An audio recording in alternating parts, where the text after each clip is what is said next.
Welcome to Mr. Nightbleed. Tonight we step past the rusted gates into forgotten graveyards where silence isn't empty. It listens.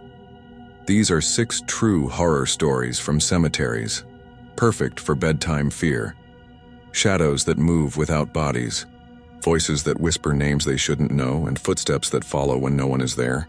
This is a brand new channel, and my goal is 1,000 subscribers this month. But here's the strange part. Almost 90% of people who watch never subscribe. They just disappear into the dark. Don't be one of them. Hit that button now, because in this place, once you leave, you might not come back. Kill the lights, mute the world, let's begin. I didn't believe in anything paranormal until last spring. That's not me trying to sound tough. I'm an office guy for the county, spreadsheets and invoices, the kind of person who keeps receipts in a labeled envelope and sets calendar reminders to water a plant. I don't drink much, I don't do anything wild, and until May I would have bet real money that everything scary could be explained by a draft, a bad light bulb, or someone messing with you. I'm putting this here because I need to write it down exactly once and then be done. If you think I made it up, fine. If you recognize the place, don't go there after dark. I live outside Lockhart, Texas. Between Lockhart and Luling, there's a 2-lane stretch that curves through pasture land and pecan bottoms, the kind of road you learn by feel. On that road, a little past a cattle guard and a low-water crossing that always floods in September, there's a small historic cemetery set back from the asphalt. Live oaks bend over it like they're trying to keep it secret. The fence is old iron, rusted brown, with a gate that latches by dropping a loop of chain over a hook. During the day, it looks like a postcard. At night, it looks like a mistake. On May 12th, a Friday, I was driving home from my sister Hannah's place after helping her build a crib. She's due this fall, and I promised her I'd be uncle on call. It was a little after 10. The night was humid and loud with crickets, the sky one of those moonless bowls that swallows your headlights. As I came around that slow right-hand curve, my high beams washed over the cemetery gate and I saw a kid standing there. He couldn't have been older than 8. He wore suspenders over a white shirt, bare ankles above old-fashioned shoes. He had a round face and hair combed hard, to one side, like a school picture. He was holding on to one of the vertical bars with one hand and he lifted his other hand to wave. I don't know why, but the wave got to me. Kids don't stand alone at cemetery gates at 10 at night. I slowed, then I braked, then I eased onto the gravel shoulder and rolled my window down. "Hey, buddy," I called, because what else do you say? "You okay?" He looked at me like he was waiting for someone else to speak. His hand was still up. I remember thinking his shirt should have been glowing white in the headlights, but it wasn't. It looked gray, like something seen underwater. "You lost?" I said. "Do you need me to call someone?" No answer. He didn't run. He didn't act scared. I put the truck in park, grabbed my phone, and stepped out into the thick dark. I could smell cedar and warm metal. Gravel crunched under my boots. I stopped a few feet from the fence. Up close, the iron was pitted and cold. The kid's eyes looked dark and flat. "Where are your folks?" I asked. He tilted his head like he was curious about me. He lifted his hand a little higher, the smallest motion, like the kind of wave you give when you're not sure if the person sees you. Then I heard a car behind me, tires humming, and I took a step back toward the shoulder so I didn't get clipped. The passing car's wind tugged at my shirt. I turned my head for half a second. When I looked back, the kid wasn't at the gate anymore. He was 50 feet inside, standing by a grave near a low stone border, facing me across the headstones. Same posture, same small wave. I froze. There was no sound of running, no swish of grass, just crickets sawing at the dark. I put my hand on the gate and felt the chill of the iron through the humidity. I thought about going in. I won't pretend I did. I stood there with my heart beating hard in my throat, and then I pulled the chain off the hook, pushed the gate, a foot open, and stepped over the threshold. "Hey," I said, and my voice came out too loud. "Come on, man, it's late. Where's your mom or dad?" The kid lifted his chin a fraction like he'd heard me. He was near a grave with a lamb carved into the top. I could just make out the dates, Born 1904, died 1912. There were glass pebbles someone had left, blue and green, glinting like eyes. I took 2 steps and my phone buzzed in my hand. It was my sister texting a photo of the crib. We did it. I looked down. When I looked up, the kid was gone again. I backed out. I didn't turn my back because I suddenly hated the idea of turning my back. I reached with my left hand, pulled the gate closed, and looped the chain. I got in my truck and I told myself it was some neighbor kid who liked to mess with drivers. I told myself that, but I didn't believe it because no one moves. That quiet and that fast on uneven ground in the dark. I drove away at the speed limit, hands tight on the wheel. At the next crossroad, I stopped at the sign. In the rearview mirror, the cemetery fell into the center of the glass, the gate small and rectangular, my taillights staining the road. The kid's face pressed into view between the bars, pale and round, cheeks flattened, lips scraped sideways against iron like he was smiling too wide. I flinched so hard I hit my horn. A flock of something lifted out of the oaks. I almost threw the truck into reverse, but logic had one last foothold in my brain. No way. No way could he be there and here and then there again. I took a breath and stared straight out at the intersection, sign with its shot-up letters. I turned left and went home.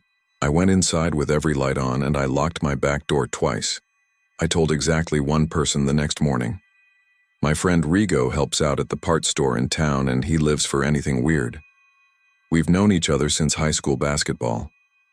He's the person who'll show up with a flashlight and 2 Dr. Peppers and a grin when you say you might have seen a ghost. He said what I knew he would say. We're going back. We went back at noon because I told him if we were doing it in daylight, and I meant it. The cemetery looked normal again. Hot air shimmered over the short grass. Live oaks clicked with cicadas. Cows crowded into the little scrap of shade by a stock tank across the fence line. Rigo swung the gate open and let it clank against the stop. You sure this is the one? He said, positive. I pointed toward the lamb gravestone. We walked that way, careful not to tread on the plots. I tried to find the exact place the boy had stood. It was harder without the drama of the lights. Every stone looked like a stone. Some were tilted like bad teeth. Some had shells or coins or marbles pressed into the cement. Rigo read names out loud with the solemnity of a tour guide. Pruitts, Boones, Garcias, a little girl with a photo set under glass, her hair in a bow. Then, we reached the lamb marker. It had the same greened-over scrollwork I remembered. The inscription was simple. Calvin Boone, November 5th, 1904, August 30th, 1912. Beloved son. To one side, a mason jar half filled with cloudy water held a single artificial daisy. On the other side, someone had left a smooth blue marble with a swirl in it. Rigo balanced the marble on his fingertip and let it fall back. 8 years old, he said. That's rough. We heard a car pull up and turned to see an old white pickup ease onto the shoulder. A woman in her 60s got out, wearing a ball cap and work gloves tucked through her back belt loop. She lifted a hand. "Y'all all right?" she called. "We're good," I said. "Sorry if we look like we're prowling. I drove by last night and thought I saw a kid. I wanted to make sure everything was okay." She nodded like that was a normal reason to be in a cemetery on a Saturday. "I'm the one who volunteers out here," she said, walking closer. "Name's Mrs. Pena. Sometimes teenagers jump the fence at night and drink beer. Sometimes folks leave trash. You didn't see any, did you?" "No, ma'am," I said. "What about kids?" Her face changed just a little, some private thought crossing it like a cloud shadow. "Sometimes families come out to visit," she said. She glanced toward the lambstone. "People leave marbles for the little ones. Back then the fever took them quick." "What fever?" Rigo asked. "Summer fever, typhoid, scarlet, diphtheria. Depends who told it." She bent and plucked a weed with 3 neat motions. "I try to keep it tidy. If you ever see a kid back here alone after dark, call the sheriff. Don't go in yourself." I almost told her about last night, about the boy and the wave and the face at the gate in my rear view, but I didn't. I nodded and said yes, ma'am, and helped her carry a broken solar light to her truck. When we left, she locked the gate with the chain and gave it a little tug like she was telling it to behave. Rigo looked disappointed and promised we'd swing by after he got off work, just to check. I told myself I wouldn't, and then, at 9:45, I was driving the same stretch again. Don't ask me why. Curiosity feels like a polite word for the thing that pulls you back to something that scared you. I kept the radio low and my window cracked, like that would make any difference. When my headlights found the gate, I felt my chest hollow out. The kid was there again, one hand on the bar, one hand lifted in that cautious little wave. This time I didn't get out. I pulled to the shoulder and called Rigo, who said he was already on the road. "Stay put," he said. "Don't take your eyes off him." I tried not to blink. The kid's shirt was the same gray-white. His suspenders looked like black ropes. He shifted his weight like he'd been standing too long. I told myself some dumb part of my brain was putting me on, that my headlights were making weird shadows, that a branch behind him looked like a strap. My eyes started to water. I blinked hard and he was gone. I panicked and honked like an idiot, and then I realized he wasn't gone. He was inside again by the same lamb grave, the same small wave, steady as a lighthouse. I sat there with my pulse tapping in my teeth until I saw Rigo's Tacoma turn the curve and nose onto the shoulder behind me. He climbed out with a flashlight, jogged up, and immediately started behaving like the person he is. "Hey, little man," he called, bright and friendly. "You okay in there?" The kid didn't answer. The night felt full and empty at the same time. Rigo pulled the chain off the hook and swung the gate wide. He took 2 steps in. I grabbed his arm. "Don't," I said. "Look at him. He's not walking. He's just there and then there. Like a flip book." Rigo licked his lips. "Or he's fast and we're spooked," he said. But the joke died in his throat. He clicked his flashlight on. The beam cut across the stones and made long black shadows. For a second I thought the beam would point at nothing. Then it slid over the kid's white shirt and stopped. The kid didn't blink. The light hit his face full and he didn't squint. Rigo lowered the light until it painted the dirt. No footprints. The edge of the beam shook. Mrs. Pena's white truck rolled up so quiet I didn't hear it over the insects. She got out slower this time, took in the open gate, and didn't ask questions. She walked up next to us and looked where we were looking. I saw her hands go still. "Call the sheriff," she said to me, very calm, eyes still on the boy. "Use my name." I did. It took 9 minutes. In that 9 minutes, nobody moved except the kid's hand, which lifted a fraction now and then, like he was reminding us he could. I counted my breaths. Rigo whispered a prayer I hadn't heard since we were 12. Mrs. Pena stood like a fence post. A deputy named Ward arrived with his bar lights off. He's one of those guys everybody in a small county knows. He stared into the cemetery, muttered something I couldn't hear, and then spoke like he was on a porch. "Son," he said, "it's late. We need to get you home." Nothing. "Deputy," Ward looked at us. Rigo shrugged like, "Your turn." Ward stepped through the gate. When his boot hit the dirt inside, a dry metallic sound went through the fence like a string plucked on a bass. He stopped. The kid tipped his head back a hair, like he was measuring the deputy's height. "I'm not here to hurt you," Ward said low. "Just tell me where you live."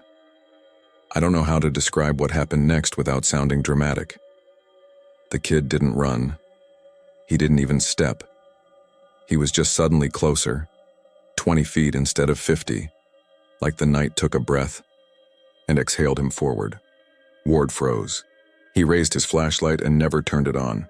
Slowly, very slowly, he took a backward step, and the plucked wire note came again, humming through the iron.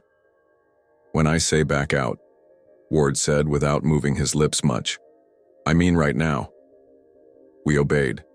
We all moved at the same slow pace. Ward used, keeping the kid in our sight line. We eased through the gate. Ward kept his shoulders square to the boy and looped the chain over the hook without looking. The moment the chain settled, the kid was back at the lamb grave, same exact angle of hand, like a video on a loop.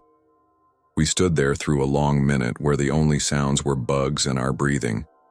Then Ward did what I guess law enforcement does when something touches the edge of the map. He kept it practical. "You're Mr. Pena's volunteer," he said to the woman, not taking his eyes off the cemetery. You see this before? She swallowed. I've seen something. She said, not this close. She glanced at me. He waved at you last night. Yeah, I said. My mouth was dry. He was at the gate, then he was inside, then when I drove away he was back at the gate in my mirror. Ward's jaw tightened. Okay, he said. Everybody go home. Lock up, don't stop on the shoulder out here. Not until I figure out who to call that won't get me laughed out of a job. He paused. And if you dream about that boy, don't answer him. I don't remember driving home. I remember my hands on the wheel, the sense that something was pacing the truck even when there was nothing on the road but me. I parked under the carport and stood there listening for any sound that wasn't mine. My phone buzzed with a text from Rigo. You good? I wrote back, not even close. That night I dreamed a simple dream.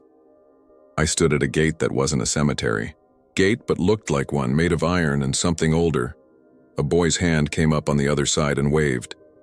In the dream, I knew with total certainty that if I waved back I would be counted, and once you are counted, you can't be uncounted.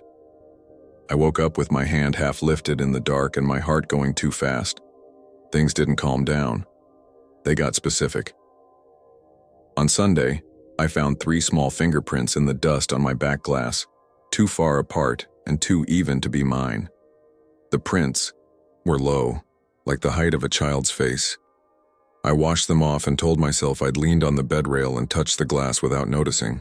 On Monday night, Hannah called me crying because her baby monitor clicked on by itself and the camera showed nothing but black for 20 seconds and then a single gray circle, like the lens was trying to focus on the marble we'd seen at the grave. I went over and took the monitor apart and then put it back together and felt useless. On Tuesday at work, the county map copier spit out a blank sheet with one thing printed in the center, a tiny lamb silhouette like a clip art sticker. My boss laughed, called it a glitch, and tossed it. I picked it out of the trash and folded it and put it in my wallet without knowing why. Rigo wanted to go back. He said we should bring a toy, something old-fashioned. He said maybe it was just a thing that wanted attention, the way a story wants a listener. I said no. I said it like a reflex. Then I said yes on Wednesday because I was sleeping with the light on, and I had the uneasy feeling you get when someone keeps knocking and you don't answer, and you start to wonder if the knocking will stop, if you just open the door once. We went just before sunset. The world was a different place at that hour. The oaks were black lace against a purple sky. Fireflies blinked over the ditch. The gate stood with the chain looped, as innocent as a gate can look. We carried 2 things. My nephew's wooden spinning top, the kind you wind with a string, and a bag of marbles I found in a jar in my shed from when I was a kid. We were stupid enough to tell ourselves we were being respectful. I set the top on the ground just inside the fence and put the bag of marbles next to it. We're leaving these, I said out loud. That's all. We waited. Nothing happened. A truck passed and the wind tugged at the oak leaves. The air smelled like damp dirt. I was starting to think about dinner when Rigo tapped my arm. The top was spinning. No sound of a string being pulled, it just spun, a little wobble at first and then true, the way a top does when a 10-year-old gets it right. It spun and spun until it wound down on its own and fell over on the exact letter V in the name Calvin. I think we're done, I said, very clear. We backed out together. We shut the gate. I looped the chain. We stood there for a second, looking, like idiots, and then we both heard it. The bag of marbles shifting, that soft clack of glass on glass. Then one marble rolled out of the bag, across the dirt, bumped the toe of my boot and stopped dead. I didn't sleep that night. The marble sat on my kitchen counter like a tiny planet. I kept catching myself glancing at it, like it would move if I looked away. At 2 a.m, I put it in a drawer. At 4, I took it out and set it back on the counter because the idea of it being hidden felt worse. The next morning, Deputy Ward came by my office and asked to talk in the hallway. He looked like a man who'd been kept up by a problem that had no box to fit in. He told me he'd called an old pastor who used to bless accident sites and a woman from Fentress, who people ask for help when they think their house is wrong. He said they would meet him at the cemetery on Friday when the sun was good and high. He asked if I wanted to be there. I said no and yes in the same breath, and the yes won. Friday at noon, the pasture was bright and honest and hot enough to feel like a pressure. The pastor was thin and sun-spotted and wore a collar. The woman from Fentress was short and steady and carried a grocery sack with a jar of salt and a bottle of water and some wild sage. Mrs. Pena was there with her cap pulled low. We stood at the gate like we were about to sing a hymn. The woman walked the fence line clockwise with her palm grazing the iron. She stopped at the gatepost and flattened her hand against the metal and closed her eyes. "It's a doorway," she said. "It's a door because people treat it like one. Most of the time that doesn't matter. Here it does." She looked at the lamb gravestone. "He's not trying to hurt anyone," she said. "He wants what children want, to be seen, to be let out. Do not let him." The pastor said a prayer that was mostly about rest and peace and being known by name. He sprinkled water and made the sign of the cross, and his hand shook only once. The woman sprinkled salt across the base of the gate and along the threshold, where tires scuffed the dirt. She laid the sage on the hook and murmured in Spanish. Mrs. Pena stood with her hands clenched and nodded at nothing. I felt foolish by the time we were done, like we'd put on a play for ourselves. I think it would have stayed that way if nothing had happened. But that night I made the mistake of visiting my sister to bring her a sack of peaches, and on the way home I reached that slow curve, and habit made me look left. The gate looked normal. The chain hung quiet. The marbles we'd left were exactly where we'd put them except for one. A small hand rose behind the bars and waved. I forced myself to keep going. I didn't slow. I kept my eyes on the road like a horse with blinders. I got to the intersection and I stopped and I didn't look in the mirror. My hands were shaking on the wheel. I told myself I would go home and I would not drive this way again. I told myself I would text Ward and say whatever needed to be said to get someone to weld the gate shut and put a sign up and make this not my problem. Then a whisper came from the backseat of my truck, high and breathy and right behind. "My right ear, please." I didn't scream because some part of me decided that if I did, that would be an invitation. I stared at the stop sign and counted to 5 the way you do when you're trying not to say something you'll regret. I turned left. I drove home. I parked. I opened my back door and there was no one, nothing, just the faint smell of creek water and iron like wet pennies. I should have thrown the marble away. I didn't. I put it in the cup holder by the emergency brake and I left it there like a promise I had no business making. The last part is short because it doesn't need writing up. It's a picture and I can't post it here because I don't want it online. I don't want it on a cloud or on a drive or on anything. Saturday night around 9, I went out to the carport to smoke a single stress cigarette, which is a habit I crawl back to when my brain is loud. The air was still. The neighborhood was quiet. My neighbor's porch light clicked off. I leaned on the bed rail and looked across my yard to the chain-link gate that opens to the alley. It was closed, the padlock looped through the latch. The alley was empty from one end to the other.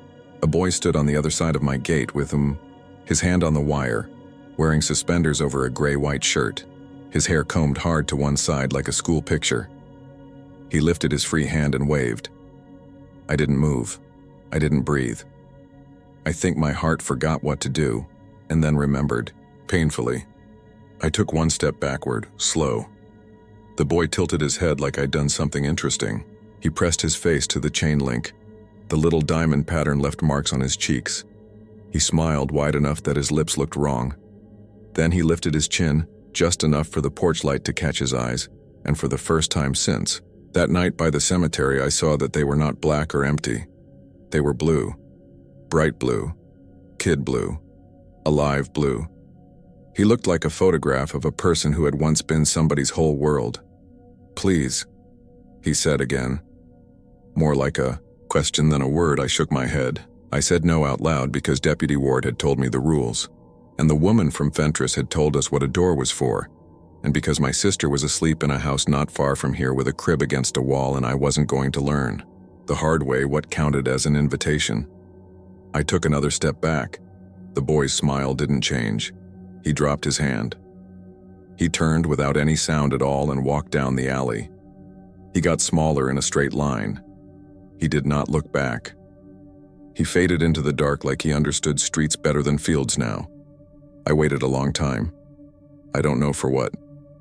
Then I went inside. I locked the door. I put the marble in the kitchen drawer again, and I left it there. I put the picture I had taken on the counter. I looked at it. The porch light washed everything in that cheap gold you get from a 50-watt bulb. The chain-link diamonds were crisp. The boy's shirt was the peculiar gray that isn't shadow or light. His face was flattened a little where it pressed the wire. His eyes were blue. The marks on his cheeks looked like a net. I tore the picture once, and then again, until it was confetti, and I flushed it and watched the pieces disappear into ordinary plumbing and told myself that meant something. It didn't. I still see it when I close my eyes. I still see the gate and the hand and the wave. I moved my route so I don't pass the cemetery anymore. I don't stop at that intersection. I don't look in my mirrors at night for longer than it takes to be safe.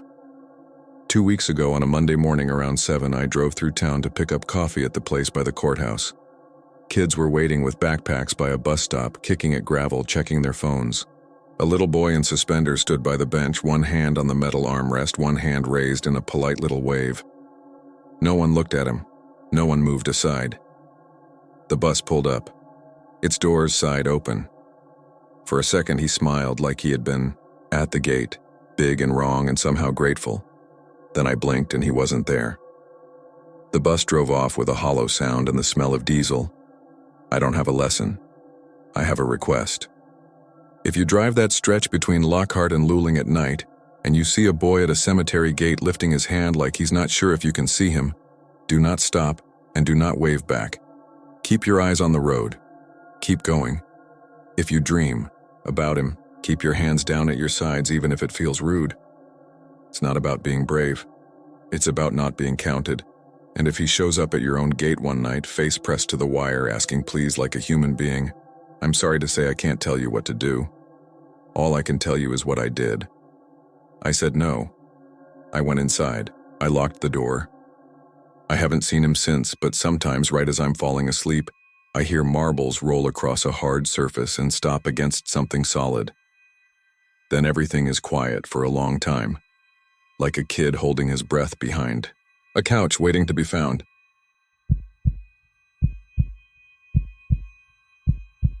I'm not from East Texas. I grew up around Dallas and moved to Houston for work, so the Pine Woods and two-lane farm roads still feel like another state to me. Last October, my girlfriend Layla and I drove out to visit my cousin Mason and his fiancée, Erin. They live outside a little town that's mostly feed stores, a single-screen theater, and a white church with a cemetery tucked behind it like a pocket. If you take FM roads long enough out there, the sky stops having edges and the trees close in. Cell service fades to one bar, and then no service at all. Every streetlight looks lonely. Mason had been on me for months to visit. Bring Layla. We'll grill. We'll run trot lines on the creek. It's quiet. You need quiet. He said it in that way people do when they mean you've been carrying too much and don't want to say it out loud. I took a Friday off. We left Houston late. Pine trees started crowding the road around Livingston. Fog lay low in the bottoms, like the fields were smoking. We got there near midnight. Mason's place is a rental on a few acres, a double-wide set, up on cinder blocks with a tin awning. He had the porch light on and the grill already cooled but still warm. Fireflies flashed in the tree line like slow camera shutters. Erin was sitting on the steps in a hoodie with a Mason jar of tea. There was a dog that wasn't theirs sleeping under Mason's truck. You know how it is out there. Every stray belongs to everyone. We ate late. Burgers wrapped in foil, a bowl of potato salad, store cake. The air smelled like wet dirt and mesquite. At some point, I said I liked how still it was compared to the city. Mason laughed. Wait until the owls start yelling. Or the foxes. Or the idiot kids with trucks who like to do donuts in the cemetery. I asked which cemetery. Erin pointed with her chin down the road.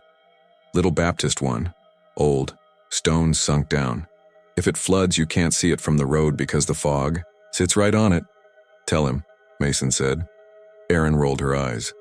It's one of those dumb stories, okay? I didn't make it up. Don't act like I believe it, she still told it. The short version was this. On foggy nights, people see a yellow lantern weaving between the headstones. It sways slow, like someone walking with a limp or careful old steps. Sometimes the light comes right up to the fence and stops. Sometimes it turns and doesn't come back. Once, a couple parked to watch, and when they finally turned their headlights on, there were wet boot prints on the pavement coming straight from the graves to the road. Layla raised a brow at me. I laughed because that's what you do with friend of a friend. Ghost stories. I asked the obvious questions, kids with a lamp, reflections, will-o'-the-wisp. Erin shrugged. Then go watch, she said. People do. You sit on the shoulder and you wait, and sometimes you get nothing. But if you see it, you'll know why we don't joke about it. We played cards and drank 1 beer each and fell, asleep with the porch light still on because the bulb was cheap and gnats were committing suicide in the glare. Around sunrise, I woke to a sound like a glass bottle tapped with a fingernail. 1 ping, silence, another ping. I thought it was the grill contracting in the cool air. I went back to sleep and dreamed I was stuck in a stairwell and someone above me kept striking a match they couldn't quite get to light. The next morning, we did normal things. Coffee that tasted like cedar because Mason buys the cheap brand. Eggs and tortillas. We drove into town for propane and to pick up a new aluminum boat paddle because Mason had cracked one. Everyone was good-natured to us in that East Texas way, where they'll talk to you forever but will not tell you one thing about themselves unless you ask exactly the right question. At lunch, we took the truck to a gas station that was also a burger shack that was also a bait shop. The lady at the counter called Layla Han and told me to check the thermostat on my truck because it sounds high. I told her we were thinking of going frog gigging on the creek later. She said the frogs were loud last week. Then she looked at Erin and said, "You keep those kids out of the churchyard tonight. Fog's coming in." She said it flat like she was telling us about the price of diesel. Erin didn't laugh at that. She didn't say anything. You can tell when a place wears its stories like weather. I decided to let it roll off me. I wanted a weekend that wasn't work and terrible news, and my phone waking me with Slack alerts. We took the aluminum boat down to a quiet bend in a creek that was more like a slow brown vein, and sat there drifted against a log and watched dragonflies do their helicopter stuff. We didn't catch anything, but we weren't trying that hard. The air hummed. When we pulled the boat up to the mud bank, I stepped out and sank to my ankles. My left shoe came up with a sound like a kiss. A ring of clear water flooded in around the hole I left. When I rinsed off, I could smell something sharp and old like kerosene mixed with the mud. I figured somebody dumped something upstream. Late afternoon, a neighbor stopped by, old guy named Avery. He walked up from the road holding his hat in his hands for no reason other than he was raised that way. He looked like every old-timer you've ever seen in a hardware store calendar. Thin as a fence post. Deep creases burned into his face like wood grain. He came by for Mason's busted string trimmer, which Mason had promised to fix and never did. He saw the boat and told us to watch for snakes. Then he glanced toward the stand of pines in the direction of the church. "It's a fog night," he said. "Keep your high beams off round the cemetery. You'll see less than you aim to." Mason grinned and told him I was city folk and needed a good scare. Old Avery pinned me with a look that went through me. "You know what a lantern smells like?" "Kerosene," I said. "Kerosene and a little old rag.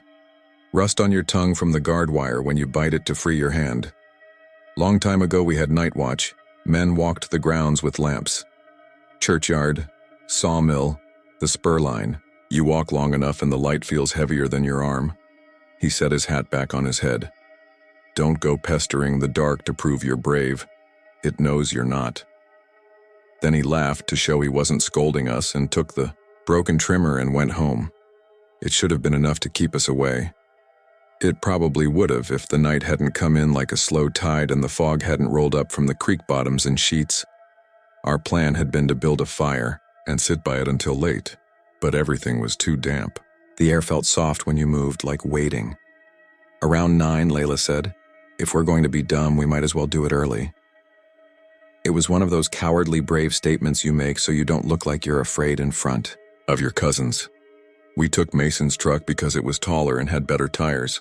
Erin rode front with Layla. I rode in back with the cooler out of some weird, stubborn feeling that sitting high would make me less likely to spook. The road is the kind where every mailbox is hand-painted and every drive is half a mile long. We passed the white church and kept going 50 yards to where the shoulder widened against a ditch. The cemetery sits behind the church and to the right, down a narrow lane with a wire gate that's always open. In daylight, it looks like a place for quiet. A big live oak shades the oldest stones. Fieldstones mark unnamed graves. You can tell the newer ones by the granite shine. They're not fancy out there. The nicest headstone I saw had a bass fish carved on it and the words "Gone Fishin'" because of course it did. Tonight the fog was a pale river across the ground. It moved slow, like breath. The temperature had slid down 15 degrees in an hour. When Layla cut the engine, the quiet was complete in a way I don't get in the city even with my windows shut and a fan running. I could hear the wet tick of the cooling engine and the pop of a twig somewhere in the stand of pines. Something shuffled under the brush and stopped. We sat. Nobody said much. If you've ever sat and waited for something you half expect to be a joke and half expect to be real, you know the feeling. Your patience is a thin skin around your nerves. It tears easy. 20 minutes passed. Maybe more. Layla checked her phone and then put it face down. Erin leaned her head on the glass and fog breathed against the windows in long tidal sighs. I started to feel a little stupid and a little sleepy. Then Layla said, very soft, "Do you see that?" There was a smear of yellow in the trees behind the church. Not bright like an LED and not white like a flashlight. It was the color of old varnish. It rocked in a rhythm that didn't match my heartbeat or the sway of branches. It moved forward, and rose a little and fell a little, as if someone were stepping around something and lifting their arm with each step. The light passed behind the oak and broke, shadowed by branches, then came out again, slow. It wasn't fast. It wasn't dramatic. It wasn't for us. No one moved. I didn't take a breath for a long time. The light drifted between stones, pausing here and there like whoever held it had to read names. If you've ever watched an older person with a cane walk across uneven ground, you know the pace. Careful, concentrated. "There's nothing to prove," Erin whispered, "Okay." And I could hear something close to tears under the word. Not fear, recognition. Maybe a memory she didn't like. The yellow glow got closer. It came to the fence line and stopped. The wire is only waist high and rusted. Beyond it, the ground dips, then rises toward the road. The light didn't come any nearer. It just burned there behind the wire, moving, a little as if a hand trembled under it. We could see a halo on the fog. We could not see a person. Layla reached for the key and then stopped. "Should I turn the headlights on?" she whispered. Erin said no. Mason said yes. I said I don't. No. We were all watching a thing we didn't understand and trying to choose a setting on a dial that did not exist. The light went out. Not a fade, not a sputter. One moment yellow, the next moment dark. The fog ate everything in the seconds after like a crowd closing. Sound returned. An owl called once. I could hear the high ring in my own ears from holding my breath. Layla said, normal voice now, "Okay, that's enough," and turned the key. The starter clicked like a metronome. The engine did not catch. She tried again, and again.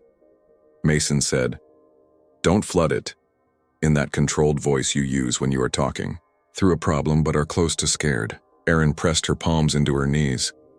I could hear her inhale through her nose and let it out slow. I slid down in the seat and then sat up again because pressing myself small made me feel like prey. The fourth try caught but weak. The lights came on. The beams threw a white L across the road and the ditch and the edge of the church drive. In that wide, damp cone of light I saw them. Boot prints, fresh, dark, not far out. 10, 12 feet from the front of the truck, right on the asphalt. The shape was exact. Heel, sole, toe. Water shone on each depression like the print had just been stamped down, and there weren't two sets marching in from some angle. There was a single file of them walking straight out from the cemetery lane, across the shallow dip, up the little rise, right toward us. They stopped where the road bent. They did not come from anywhere we had seen a person. Mason went very still. If I had spoken first, I would have tried to make a joke. He didn't. He said, "Just a hair too fast.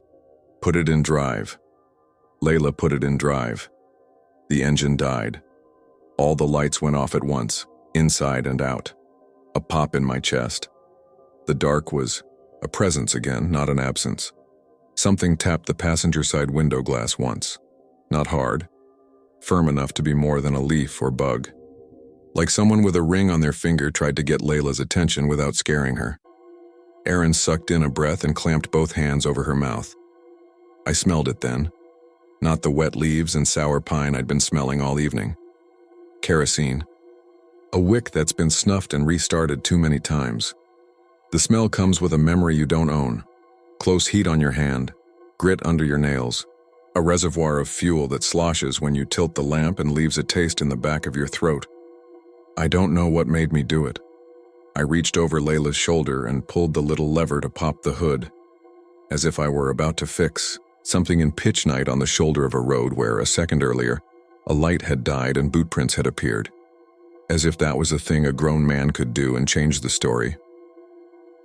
When I cracked the door open, cold fog poured in. The smell of kerosene was stronger outside the cab. The hair on my arms rose. I stepped down onto the road, and the first boot print I looked at still held a mirror of water that trembled when my step sent a ripple through the thin layer of fog along the asphalt. It felt indecent to be so close to something that had just happened but was not happening now in a way I could see. "Close the door," Layla said. Calm, controlled. "I'm just going to drop the hood, check the cable," I said. I don't know why I said it or who I was performing that sentence for. I lifted the hood and let it fall. It made the right heavy bounce and latch sound. In that moment of darkness under the hood, I saw 2 more prints appear an arm's length from my boot. I didn't see a foot make them. The fog rippled and parted at ankle height. The depressions formed and filled with water. They were turned a little, angled, like whoever was walking was stepping aside to go around me. My mouth went dry. I turned my head to the right slowly. Through the passenger window, Layla's face was a shape lit by the dome light. Behind it, outside the glass, I saw a curve of nothing where I expected night to be. The kind of curve you get when light bends, around something you can't quite resolve. Half a step from the door, tall as a man. The sense of a shoulder, the certainty of ground meeting weight. The tapping came again, directly in front of my face now on the open hood. It rattled through the metal into my hands. Not a knock. The sound of something metal against metal, like a small hook kissing the lip of the hood and then dragging an inch. I stepped back and the hood swung down another fraction of an inch around the safety catch and the sound stopped.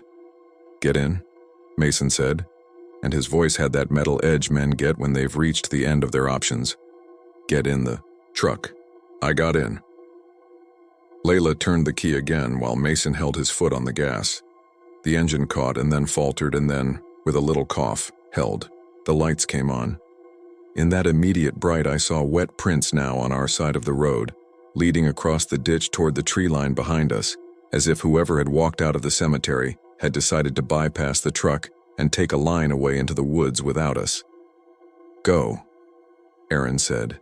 "Please go." Layla pulled forward. The truck rolled over the first set of prints. The tires hissed on wet pavement. The steering wheel shivered under her hands once like we'd hit a soft ridge.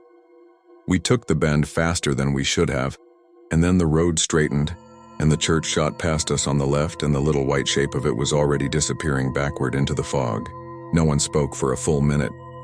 At Mason's drive, Layla braked too late and then laughed once like a sob. She pulled in crooked. We all climbed out, no one eager to be alone in any seat or any doorway. The dog under Mason's truck was gone. The porch light haloed every insect in East Texas. For a long while, we stood in that bubble of light and pretended to stretch our legs because it felt too dumb to admit we were too scared to go inside without doing something with our bodies first. Erin was the first to turn around and look at the truck bed. "Oh," she said. In the powder of dust on the tailgate where Mason hasn't washed his truck since a hurricane 3 years ago, there was a swipe, 4 long lines and a smear at the heel. Not a human hand, not clawed. It looked like a heavy rope had been dragged over the edge and then down. A black smudge where it had hung a moment, something oily. Kerosene again. Faint. A ghost of the stronger smell from the road. When Mason reached his fingers to the smear, Layla said, "Don't." But he had already touched it. He held his fingers up, and we saw a thin sheen, like you get when you rub a lantern's metal cap. He smelled it and made a face. We didn't sleep well. I woke at 2 to that same small glass bottle ping.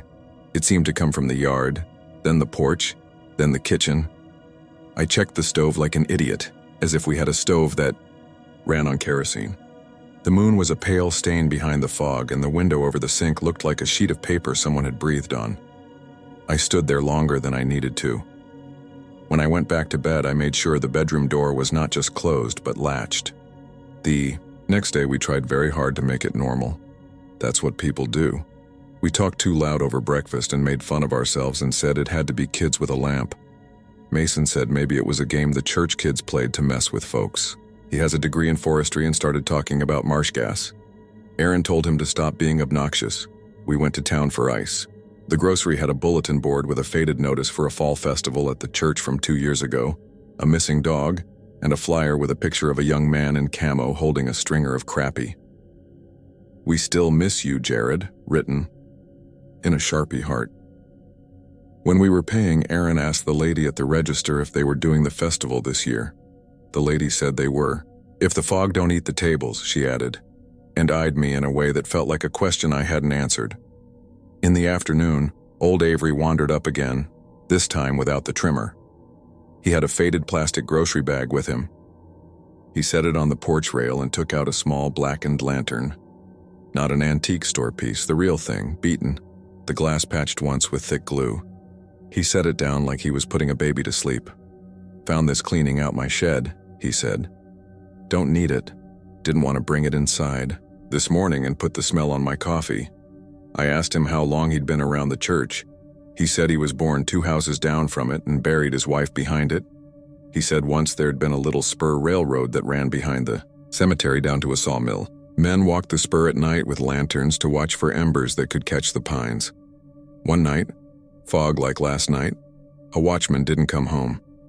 Folks said he stepped off the tie and into the ditch and turned his ankle and lay there, listening to people calling for him while his lamp burned low. The next day they found him not 50 yards from the road, stone dead. The story they told later was kinder. They said he was walking a widow home in the fog with his lamp held high, and a truck didn't see him, and that was it.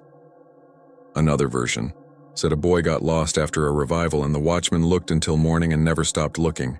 There are always versions. I asked Avery which one he believed. He stared out toward the church long enough that I thought he wasn't going to answer. "Everyone's always sure about where people go. I'm not," he said. "I just know some folks hold on.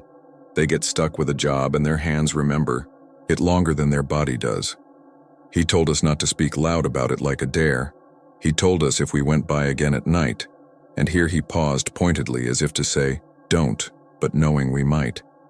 Then to be respectful. "Don't stand with your high beams harshing the dark. Don't laugh. If you see the light, don't follow it. If you hear the hook on your door, don't open. Leave something small at the gate.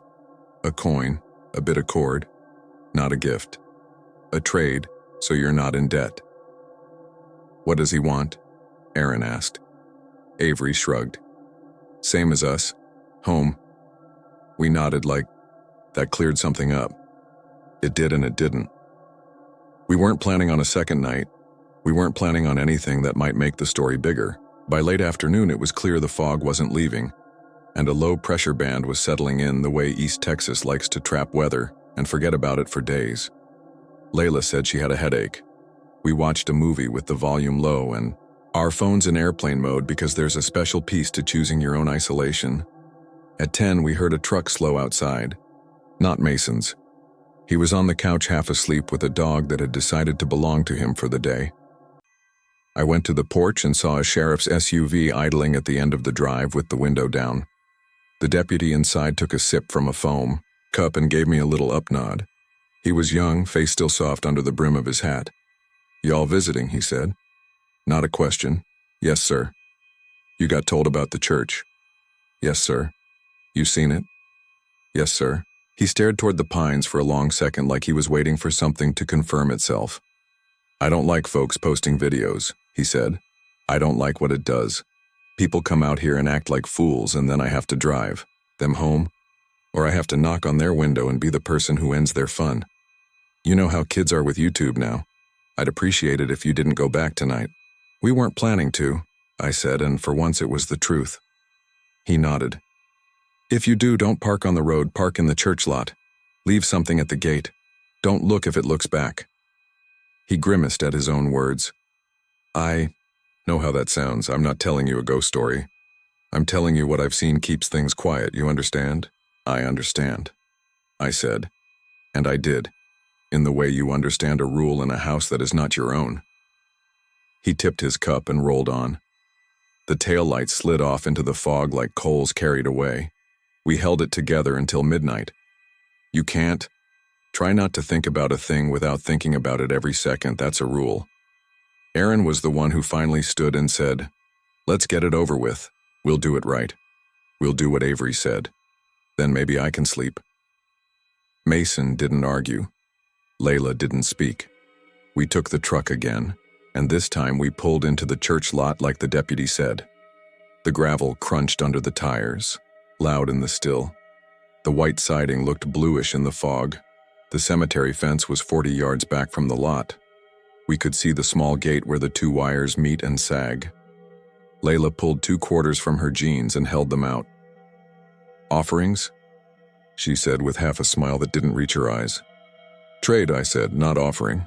I don't know why that felt important, but it did.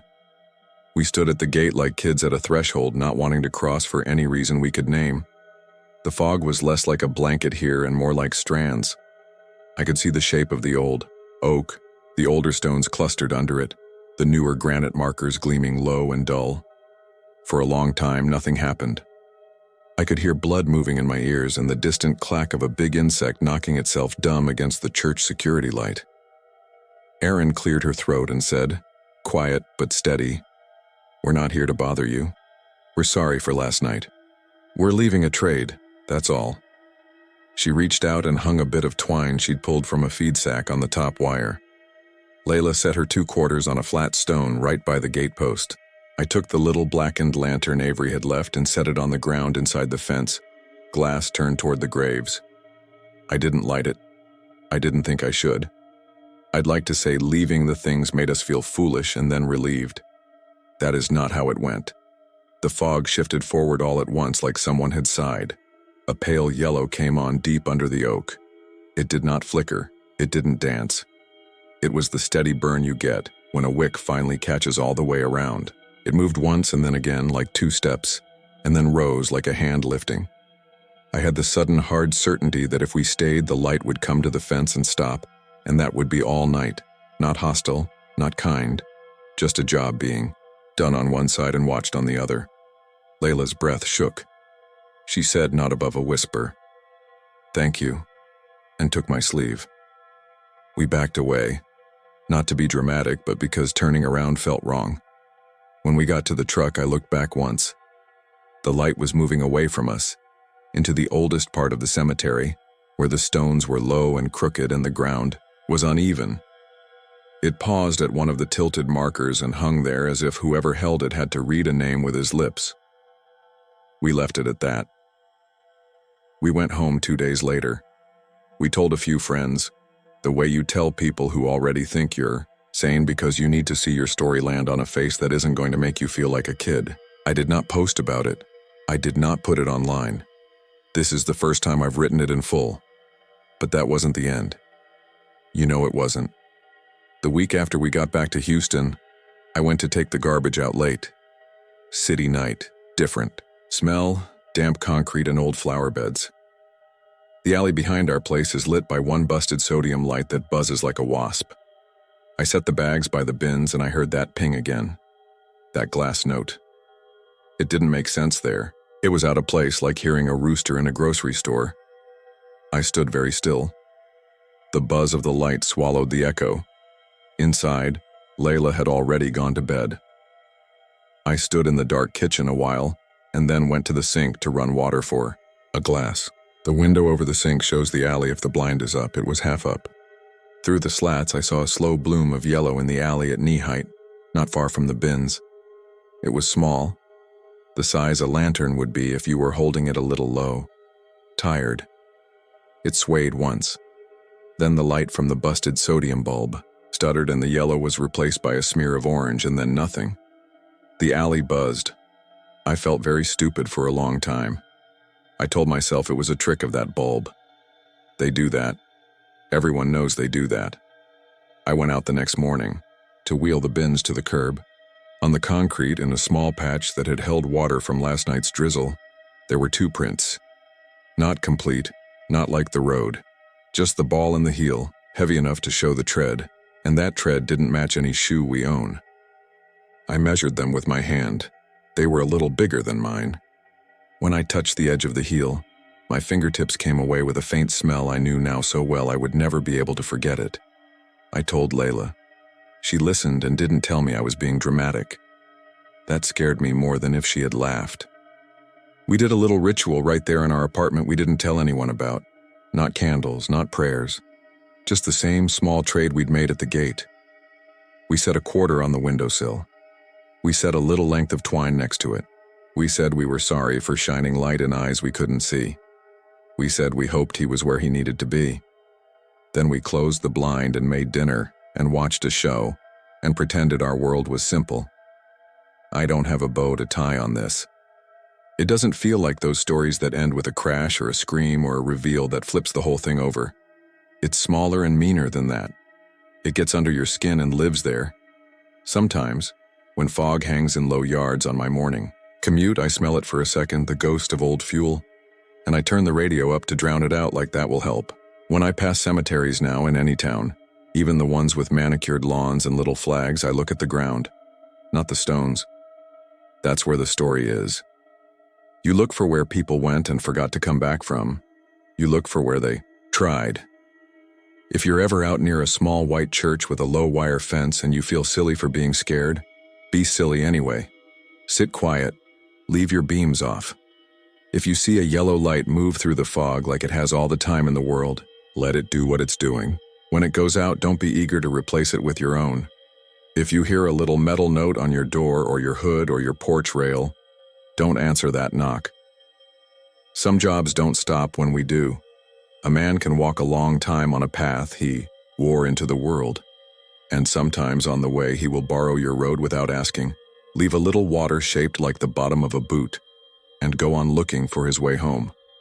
If you do nothing else, make sure you don't stand in it.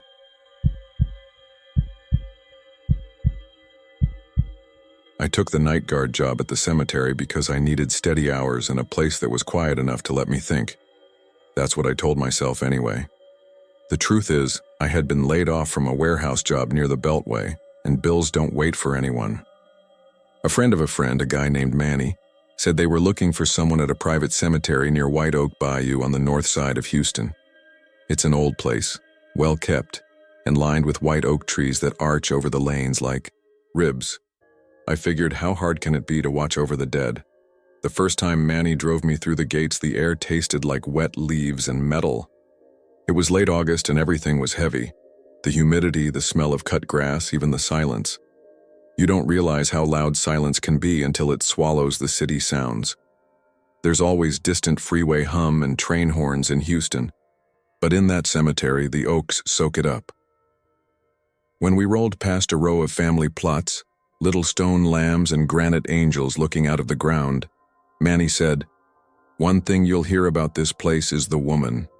People like to tell stories. If you hear them, don't repeat them. It's like feeding stray cats." I laughed because I thought he was joking. He didn't laugh with me. "You'll be fine," he added, but he had that voice people use when they don't want to say what they've seen. Our supervisor, a guy named Dawson, showed me the office by the main gates. The office had 2 desks, 2 monitors, and a wall of cameras that looked down the lanes and over the mausoleums. There was a coffee maker that burned the coffee more than it brewed it. A mini fridge with a single bottle of water that tasted like the fridge and a corkboard with reminders about funerals, maintenance, and to leave the chapel lights off after 9 p.m. My schedule was 10 to 6, 4 nights on, 3 off. On paper, it sounded easy. Walk the lanes every hour, log patrols, check that the gates are locked, keep an eye on the grounds. Don't let teenagers sneak in. Call it in if you see vandals. Don't confront anyone unless you have to. Keep your radio charged and your flashlight with you at all times. I started on a Thursday. Manny was with me the first 2 hours. He showed me the main loop and then the back road that bends along the bayou. He pointed out the spots where the roots buckled the pavement. He told me to watch my step on the north side because the sprinklers sometimes leak and make the dirt slick. He told me the names of some of the families who visit so often they feel like staff. Ms. Baptiste comes every Sunday and sometimes on Tuesdays, he said. She brings little windmills for the grandkids. There's a veteran, Mr. Clay, who knocks on the office window for water when it's hot. He's 80-something. If he falls asleep at his wife's stone, you let him. Don't move him unless it rains. I asked him if it ever got weird. He shrugged and kept walking. The white oak leaves rubbed together overhead, dry against dry, a sound like whispering. It's a cemetery, he said. Weird is the point. He didn't tell me the story until we were sitting back in the office and he was about to clock out. It was almost midnight. He looked at the cameras the way people look at a TV when they're not really watching it. They call her the woman in white oak, he said. She's not famous like a hotel ghost or anything. You won't find her on a t-shirt. But people talk. Grounds crew, grave diggers, night guys. Daughters who stay too late and leave crying. She's supposed to wear a white dress and glide between the stones. No sound when she moves. If you stare too long, she disappears. Then you hear someone whisper behind you, asking your name. He said it like he was reciting a rule out of a manual. I made another joke. And then she takes it and opens a credit card? Manny didn't smile. Don't give her your name, he said. If something asks for your name out here at 2 in the morning, you don't give it. I didn't think about the story the rest of that night. I made my rounds. I learned the names on the stones, not because I'm sentimental, but because it helps to orient you when everything looks the same. There's a line of brothers named Santos who all died within 5 years. There's a little kid named Edwin who has a blue dinosaur on his marker. There are rows of white marble for veterans, neat like teeth. There's a family called Hart with a low stone that looks like a bench. On that first night, a cat ran across my path and I almost swung my flashlight like a bat. On that first night, I heard acorns ping off the hood of my car and thought of hail. On that first night, the trees whispered every time the wind crawled through. Second night, I was on my own. The city felt far away. The only regular sound was the bridge on the bayou, trail where bikes and joggers cross by day. You can't see it from the cemetery at night, but you can hear the occasional footsteps. Hollow wood to hollow wood if the wind is right. I did the loop every hour.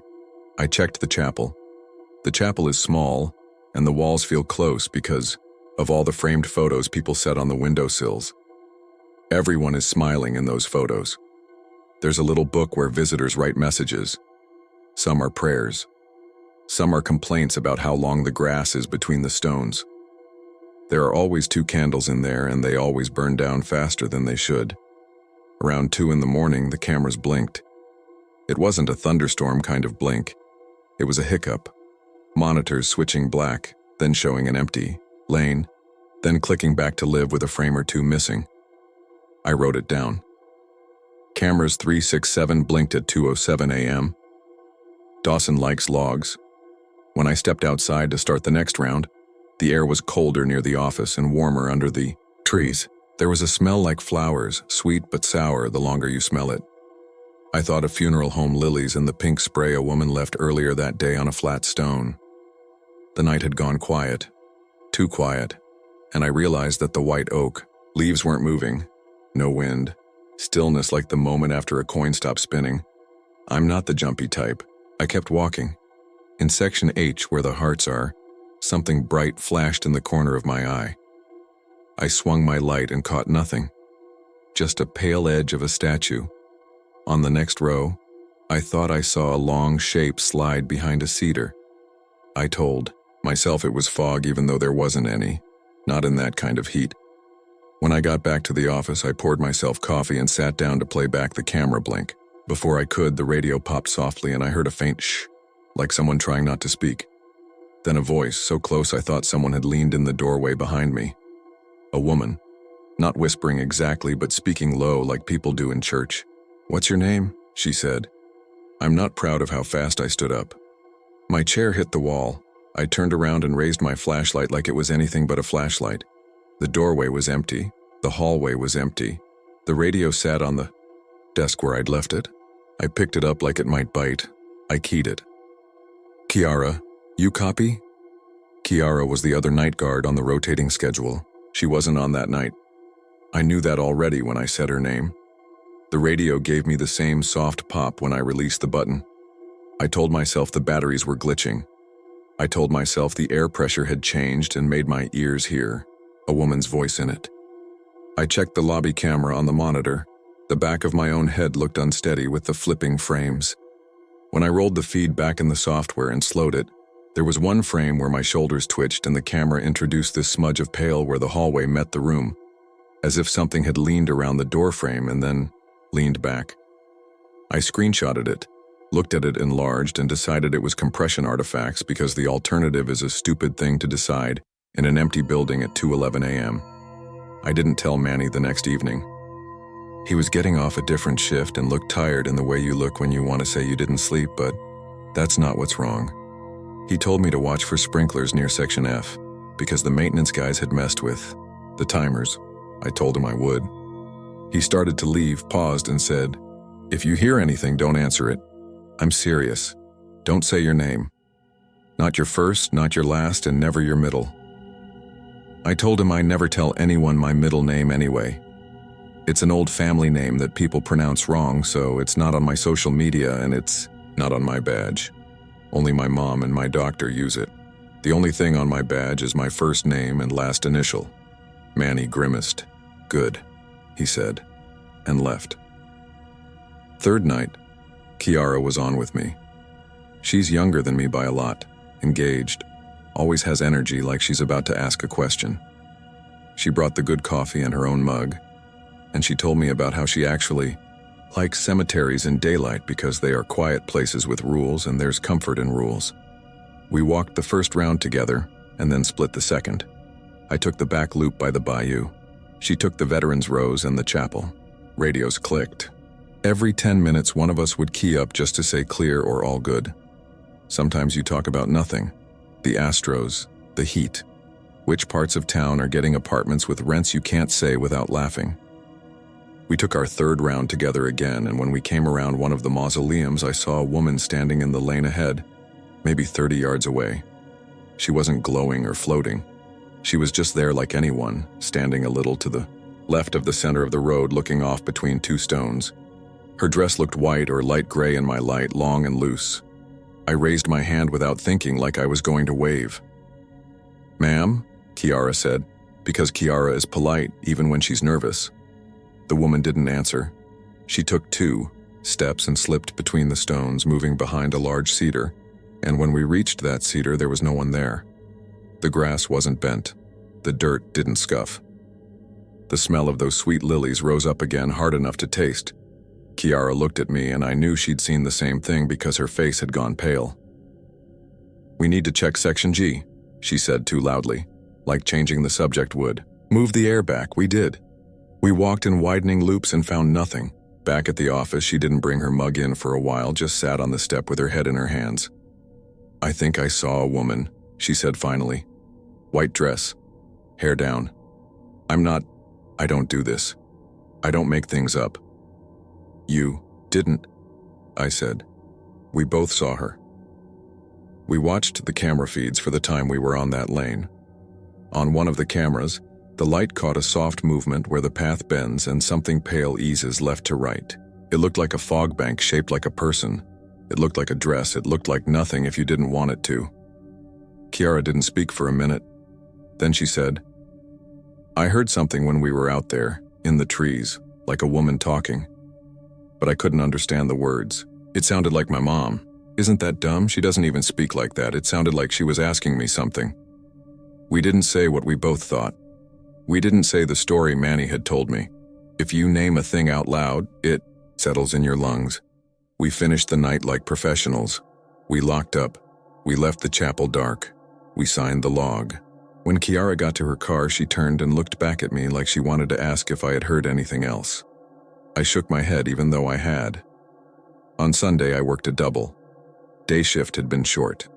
There was a service scheduled for 4, so I put on the tie Dawson leaves in a drawer that we all pretend doesn't smell like the drawer. People arrived with flowers and pinched faces. The preacher's voice bounced off the stones. A little girl kept letting go of her balloon and her mother kept pulling it down by the string, over and over, like grief you can't release. Ms. Baptiste brought new pinwheels for the grandkids and asked if the oaks would be trimmed before the fall.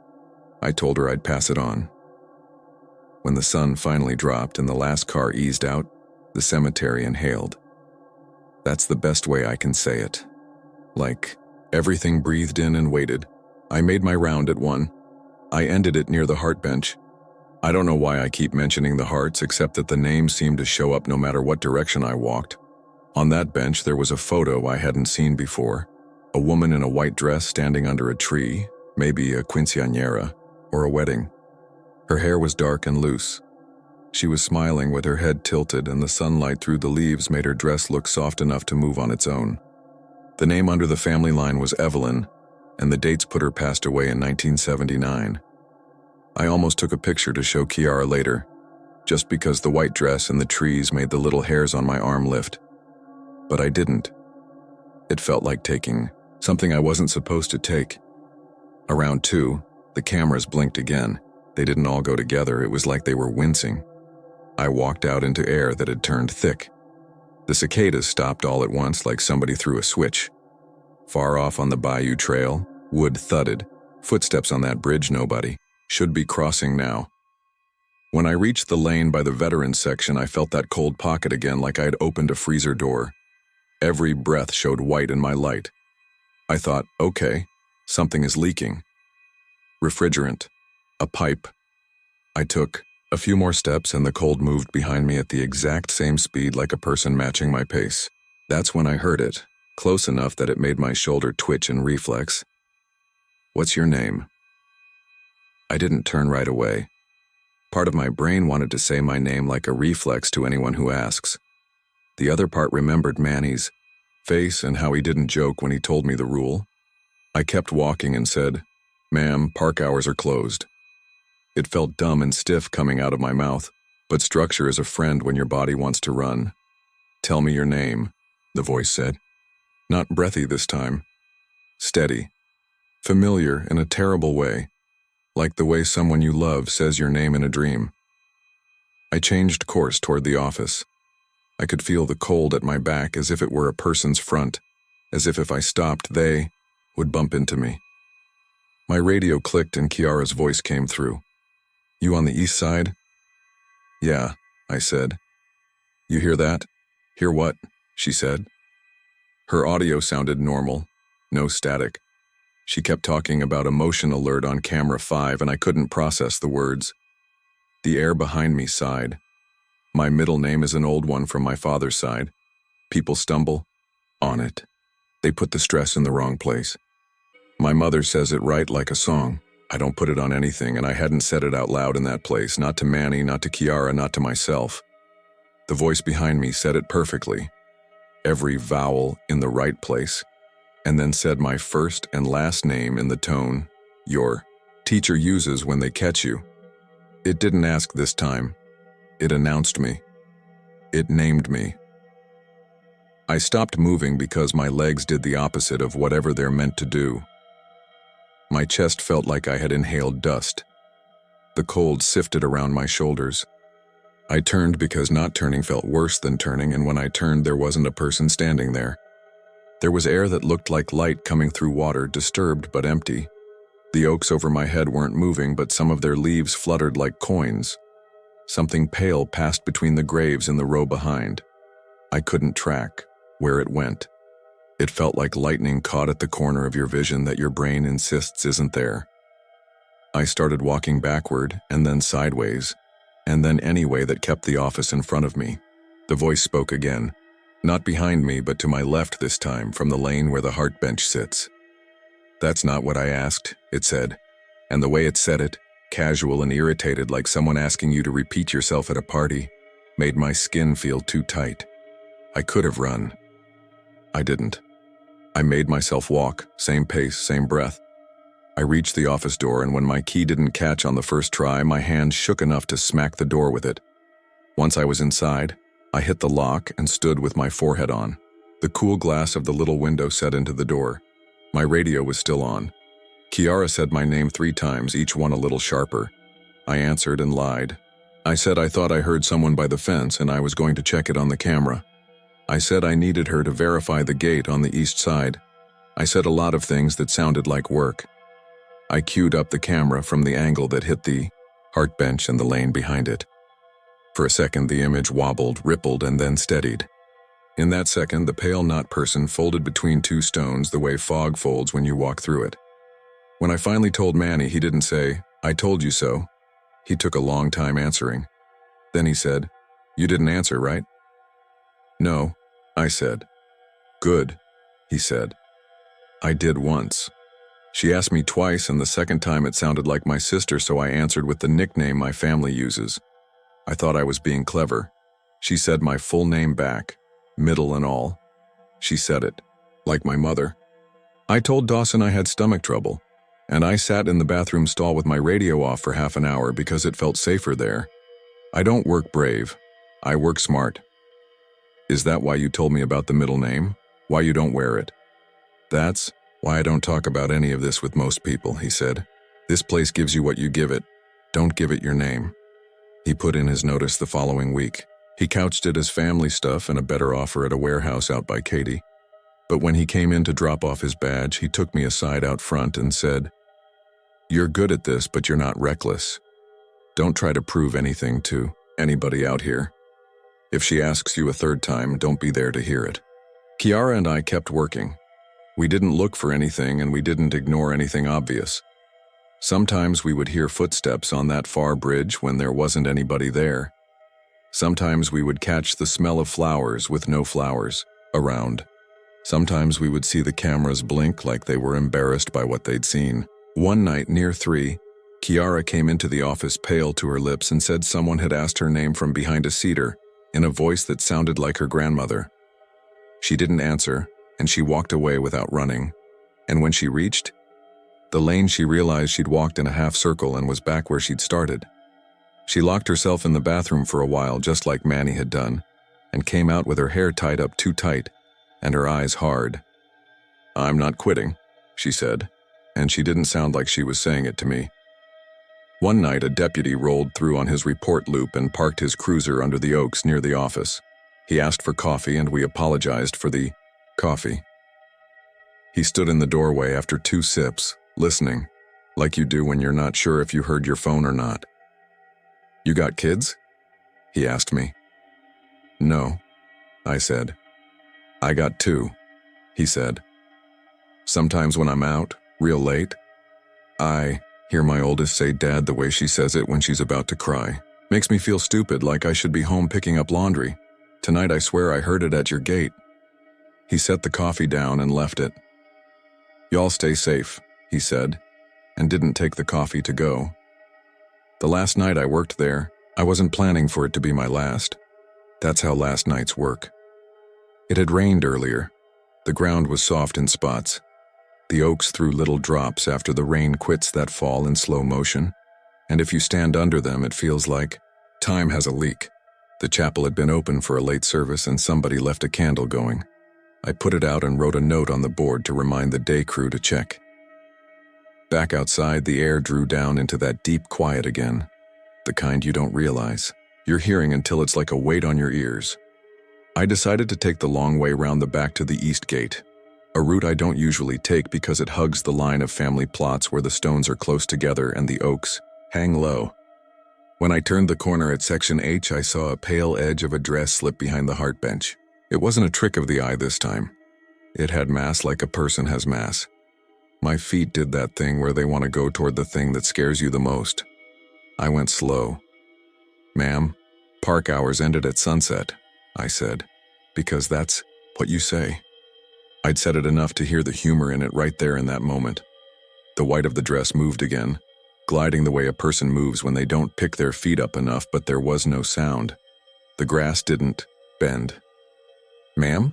I said, and I was close enough now that if a person had leaned out, I would have seen them entirely. She did not lean out. She was suddenly simply standing there in the lane beyond the bench, and I don't know how to write that sentence without making it sound like I blinked and she teleported. But that's how my eyes and my brain disagree on it. She didn't glow. She didn't bleed. She didn't lift off the ground. She just stood, hands at her sides, hair hanging over one shoulder, dress falling straight. Her head was tilted the way it was in the photo. The light bounced flat off her dress and face in a way my brain couldn't decide was skin or silk. For a second, I had the very clear thought that if I lifted my camera phone, she would not show up even if I took a picture. "What's your name?" she asked me, and the words were shaped the way my mother's voice shapes them. It felt like a hand on my chest under my ribs. I didn't answer. I wasn't going to answer because I could feel the lock on that door in me and I had both hands on it. She tilted her head the other way, more curious than impatient. "What's your name?" she asked again, a little brighter, and the sound seemed to come from above me and behind me at the same time. From the oaks, from the gaps between the stones, from the lane behind my left shoulder. It sounded like two voices in sync. 3. I smelled flowers so strong it was like standing in the cooler at a florist too long, sweet until it curdled. I think I said, "No," or maybe, "Not tonight." Or maybe I didn't say anything out loud, and that was a wish. The pale shape eased to my right without moving its feet. The cold packed in behind me as if a crowd had leaned in to hear what I would say. The third time the voice asked it soft like a secret and sharp like a hair pulled from skin. "What's your name?" Something broke then. Not outside, but in. Me like a rubber band I'd been twisting too long. I took 3 steps backward, turned and walked back toward the office at a polite speed that belongs to people who have nowhere to be. Every step was wrong. Every step felt like a person pressing their hand between my shoulder blades. I didn't look behind me because I could feel her at my back, and then beside me, and then at my back again. When the office door finally opened, under my hand the air inside felt thin and too bright. I locked the door. I sat down. I did what we always do when we are afraid and want to make the fear small. I made notes. I noted the time. I noted the lane. I noted the weather. I noted that I might have a sinus thing because of the smell. I watched the cameras, and in the frame that looked down section H, something pale slid from left to right in a single flicker, and then was gone. And then the camera blinked, embarrassed. I pulled the logbook out of the desk and thumbed back because it felt like reading a history of a place would pin the place down. Several pages back, neat handwriting from years ago, I found a practical note in the margin. "Ask Dawson to get better locks on East Gate." Under it, someone else had written like a joke or a dare. "Ask her name." Under that, different ink, different hand. "Don't. She'll ask yours. She'll say it right." I closed the book. I signed out. I took Dawson's lousy tie off and left it on the desk. When Kiara came in the next night, I told her I had headaches and needed a few days. I meant it when I said it. A few days turned into a week, then 2. I started driving to a different side of town to avoid the right exit. When I finally told Dawson I was done, I told him I had a better schedule somewhere else. He told me to keep the uniform polo just in case I changed my mind. It hung in my closet like a leftover breath. Sometimes at night I wake to what sounds like acorns pinging on my bedroom window, even if there's no tree outside it. Sometimes I smell lilies, where there are none. The apartment noises the complex makes, pipes, HVAC, upstairs neighbors, line up in ways that want to be footsteps down a lane. A few nights ago, the white noise app on my phone hiccuped the way the cameras used to do, and the static turned into voices for a second, not words, just shape, and then back to ocean surf. I turned it off and tried to sleep to the hum of the refrigerator. I didn't put my middle name in this story. You can look. It isn't there. That's not superstition. That's not drama. It's a rule. It held there, and it holds here. I still don't know what she wants with your name or if she wants anything at all. Manny thought maybe it's a game she plays or a test or a habit like those candles that burn faster than they should. Kiara thinks she's pulling at threads to see which ones lead out of the trees. I drive past the cemetery sometimes without planning to. It's not far from a grocery store I use, and the way the oaks lean together across the road makes the lane look like a mouth. The last time I drove by, I slowed at the light and looked through the gates and thought I saw a white shape where the heart bench sits, not moving, just part of the line of things that don't move. Lambs, angels, stones, the quiet. I kept my eyes on the road. I kept my windows up. A night or two later, I woke up because the room felt colder than the air conditioner could make it. It wasn't a gust or a draft. It was that freezer door cold that moves like a person and stops when you stop. My phone lit on the nightstand for no reason I could see. I told myself it was a notification. I told myself anything.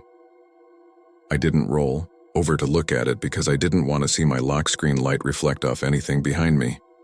I lay there and counted to 100 like I was a kid again. Around 63, someone leaned close to my ear so gently that the fine hairs on my neck rose before the sound came. The voice was ordinary, not theatrical, not far away. It was the voice you use when you're not trying to wake the other people in the house. "What's your name?" she asked. I didn't answer. I didn't even think it, not in words. I kept my breathing slow. I reached for the nightstand drawer where I keep nothing important, and I pretended I was reaching for a tissue because this is what we do. We put one ordinary thing between us and the dark. After a long quiet, after my chest stopped trying to go too fast, I heard a breath that was not mine let go near my shoulder. Then nothing. The room warmed all at once. The phone screen went dark. Down the hall, my fridge clicked. A car passed, outside. The world reassembled itself in layers. After a while, I slept with my back to the wall the way I used to sleep in bad apartments where the locks didn't fit. Some mornings, when the city is just waking and that little thin light comes through the blinds, I will think I hear acorns on my car or paper scratching softly on paper, like a pen writing the first part of a word. I usually get up then. I make coffee. I let the normal day noise drown the rest. If the idea of me telling you this makes you feel like you should go see for yourself, like you should stand under the oaks and wait for the air to pull tight, please don't. Nothing out there is waiting for you specifically. It's worse than that. It's patient. It will take whoever listens long enough. If you happen to be near White Oak, if you pass a set of iron gates with oaks leaning in, keep your windows up. Don't slow down. Don't stare. If you do, and if you hear a woman ask you something in a voice that feels like your own family, like a name you only hear on your birthday or in trouble, keep it to yourself. Name it nothing. Let it go uncalled. It won't call you by accident. And if it calls you correctly, middle and all, don't turn around. Don't answer. Keep walking like you have somewhere else to be. Sometimes that's enough. Sometimes it follows. Sometimes months later, when you think you are done with it and it is done with you, you will feel the cold pull up behind you and you will hear a voice shape itself the way only someone who knows you well can shape it, and you will have to decide in that breath whether your name belongs to you after all. I'm not from the kind of family that scares easy. My dad fixed windmills for a living and my mom ran a tiny feed store that doubled as a post office. Wind, dust, and rattlesnakes don't make you jump once you've lived in the panhandle long enough. Things move here that aren't supposed to move. Hay bales rolling across a pasture in a blue norther. Corrugated tin skipping a mile like a flat rock on a pond. A wall of dirt swallowing a town to the hinges of its doors. So when people started talking about a headstone that wouldn't stay put in the abandoned cemetery off County Road 1719, I chalked it up to the same wind that bent every tree east and scoured the paint off road signs. If you've driven between Pampa and Canadian, you've passed the turnoff without knowing it. The fence is rusted. The cedar posts bulge like old knuckles, and a small metal sign with the name of a town that isn't there anymore, Gaines Crossing, hangs at a tilt. The cemetery sits upslope in hard clay where nothing grows but goat heads and prickly pear. There were maybe 20 graves at most. No chapel, no caretaker shed. The ground looks like someone ironed it.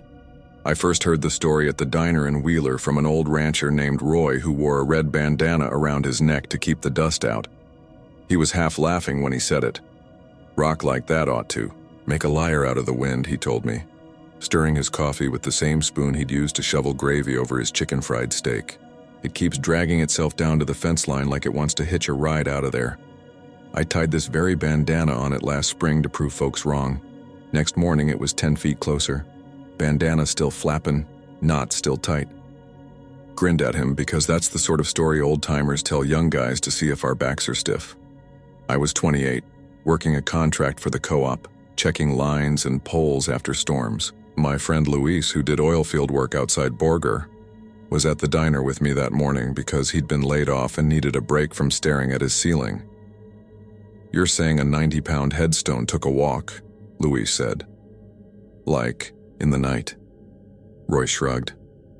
"You can walk it back up and it'll come right down. Sheriff's had it hauled twice. Won't stay. That grave's a mean one.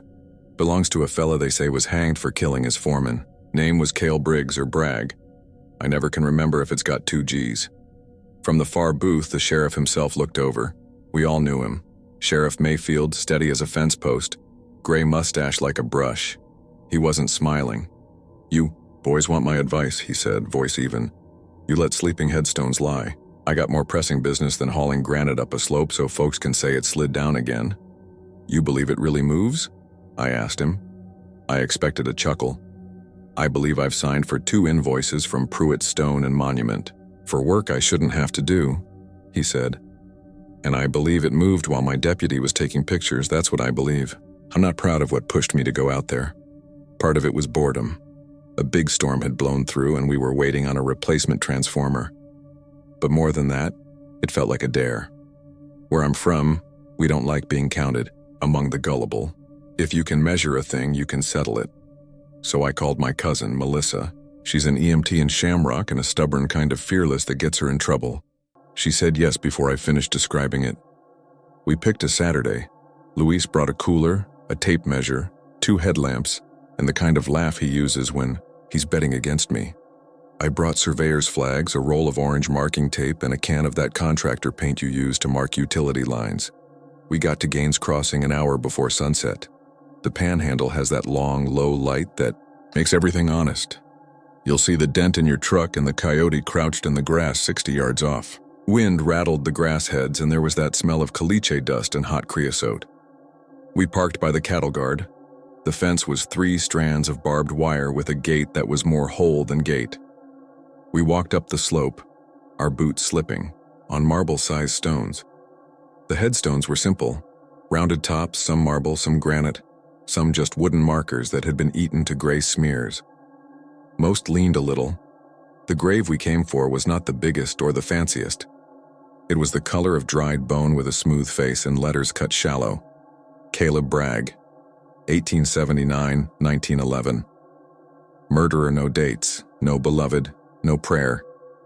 Just that word at the bottom, like the county didn't want anyone to forget. There was a shallow notch on the top edge where you could imagine a rope once swung past. A red bandana, sun-faded to almost pink, was tied in a neat square knot around the neck of the stone.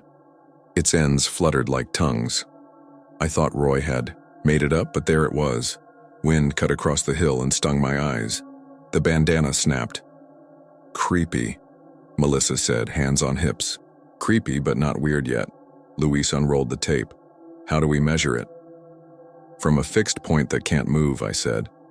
"Fence post." I walked down to the fence line and picked a cedar post that had the roots of a small mesquite wrapped around it like it was hugging.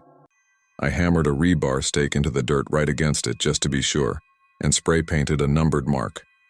0. Then we stretched the tape up to the headstone, 28 feet, 4 inches. We wrote it in a notebook. Melissa took a photo with her phone, tape along the ground, bandana fluttering, our boots framing the numbers. "Let's mark the ground too," I said. I shook the paint can and laid a stripe like a bright vein from the rock to the fence, then a circle around the base of the headstone, and another circle around our fence post. Wind blew the paint thin. I set 3 little survey flags in a line, like teeth. We set a challenge for the wind. We wedged 2 flat rocks against the backside of the headstone, not enough to tip it, just enough to make it inconvenient. Melissa tied the bandana tighter. Luis set a GoPro on a little tripod facing the grave. He'd charged it on his kitchen counter, and it was supposed to run until midnight. We stayed an hour. Nothing happened. It was peaceful in the way that old places can be.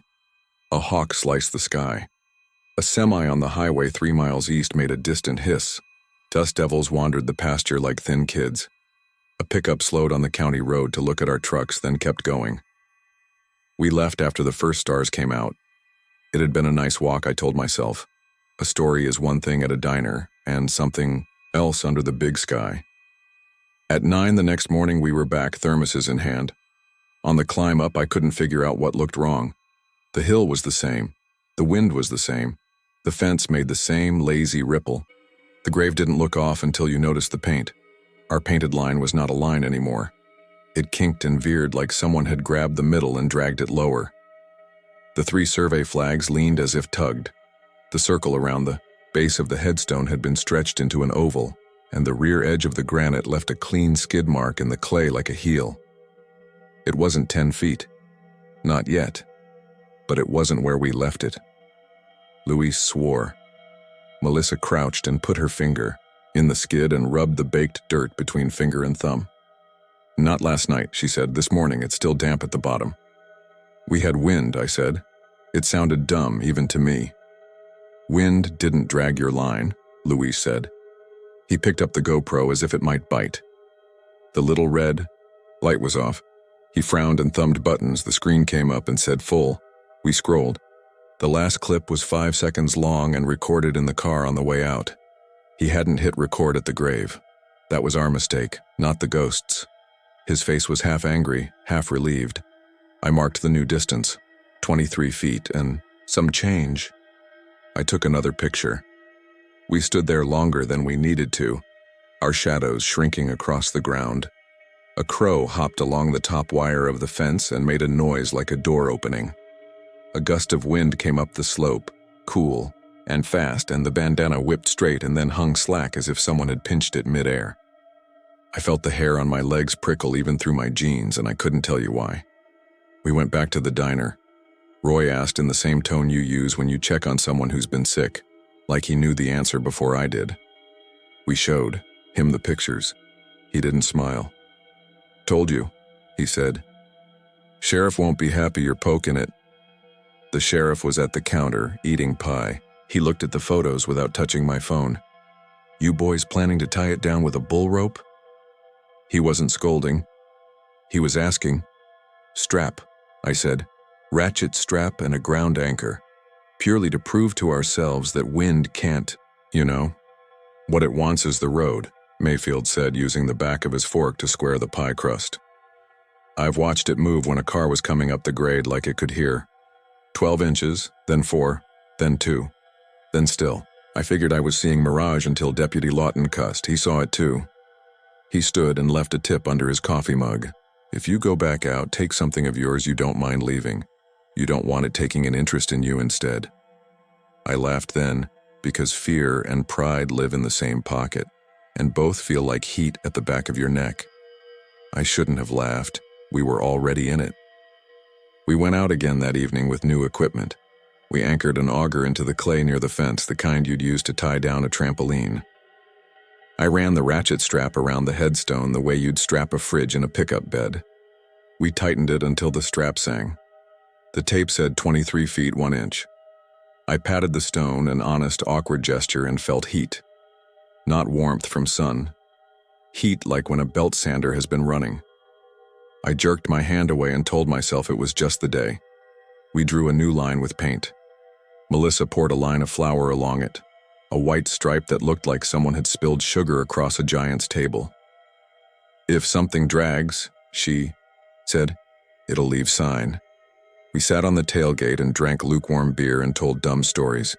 A pair of teenagers drove by in an F-150 and hollered at us. The wind came and went like breath. After dark, coyotes started. Up. There's a difference in the notes when they're finding each other and when they've found something. This was the first sound. I was not scared. I repeat that because I want you to know I wasn't hungry for fear. If anything, it made me grumpy. I kept thinking about work waiting Monday. Around 11, we heard the metal creak of a strap settling. We walked up with our lights. The strap was slack. No torn webbing. No snapped hook.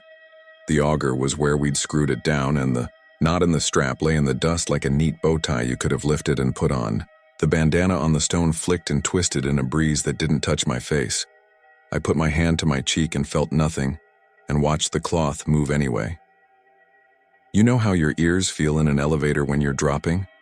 That fast pressure change? I felt that without moving. My ears clicked. "Guys," Melissa said, and she had one hand out. "Listen." I didn't hear anything at first. The highway was a faint hiss to the east. An owl barked from the cottonwoods by the creek. My own blood in my ears. Then something softer, almost a human noise, and my brain grabbed onto it because that's what brains do. It sounded like a woman talking on the far side of a wall. The wind caught the bandana again, snapping it smartly left, then right, left, then right. A regular rhythm that didn't match the breeze coming down the hill. "I'm done," Louise said, and I could hear the shake in it. Done, let's go." We went. None of us wanted to be the first to turn our back, but leaving meant turning our backs. Melissa did it. She set her jaw and pivoted and walked down the slope like someone leaving a doctor's office with bad news. I followed, the light from my headlamp bouncing. At the truck, the strap that had been on the stone lay coiled in the bed like a sleeping snake. "We hadn't put it there. Did you?" I began. "No," Louise said. His mouth was a thin white line. "Maybe we didn't." Melissa clipped each word. "Get in." We drove out faster than we should have on a dirt road, fishtailing once, the cooler clacking. The gate chain swung and tapped the gatepost like a finger flicking. A glass, no radio, no music, no one wanted sound, I didn't sleep. In the thin hours I kept seeing the bandana's knot, neat as if a mother had tied it before a kid got on a school bus. I thought of Roy claiming he tied his and found the stone moved anyway, the knot the same. I thought about Sheriff Mayfield's quiet voice saying it wanted the road. I have never liked that word since wanted, rocks don't want. In the morning I told myself we'd end it. We'd measure. We'd see the same distance and realize we had spooked ourselves. 21 feet. The flower had been dragged into a tail that ended at a clean edge. The headstone had shifted and dug a shallow trench where the base slid. Something else was different, but I didn't see it until Melissa said it. "The text," she said. "Was it like that?" I looked. The letters had been shallow. Now the grooves were deeper. You couldn't do that without a chisel. Or maybe the morning light hit them different, and my eyes were looking for patterns. I put my thumb in the groove of the last G in brag and felt a dusty roughness like fresh-cut stone. We were not the only ones there.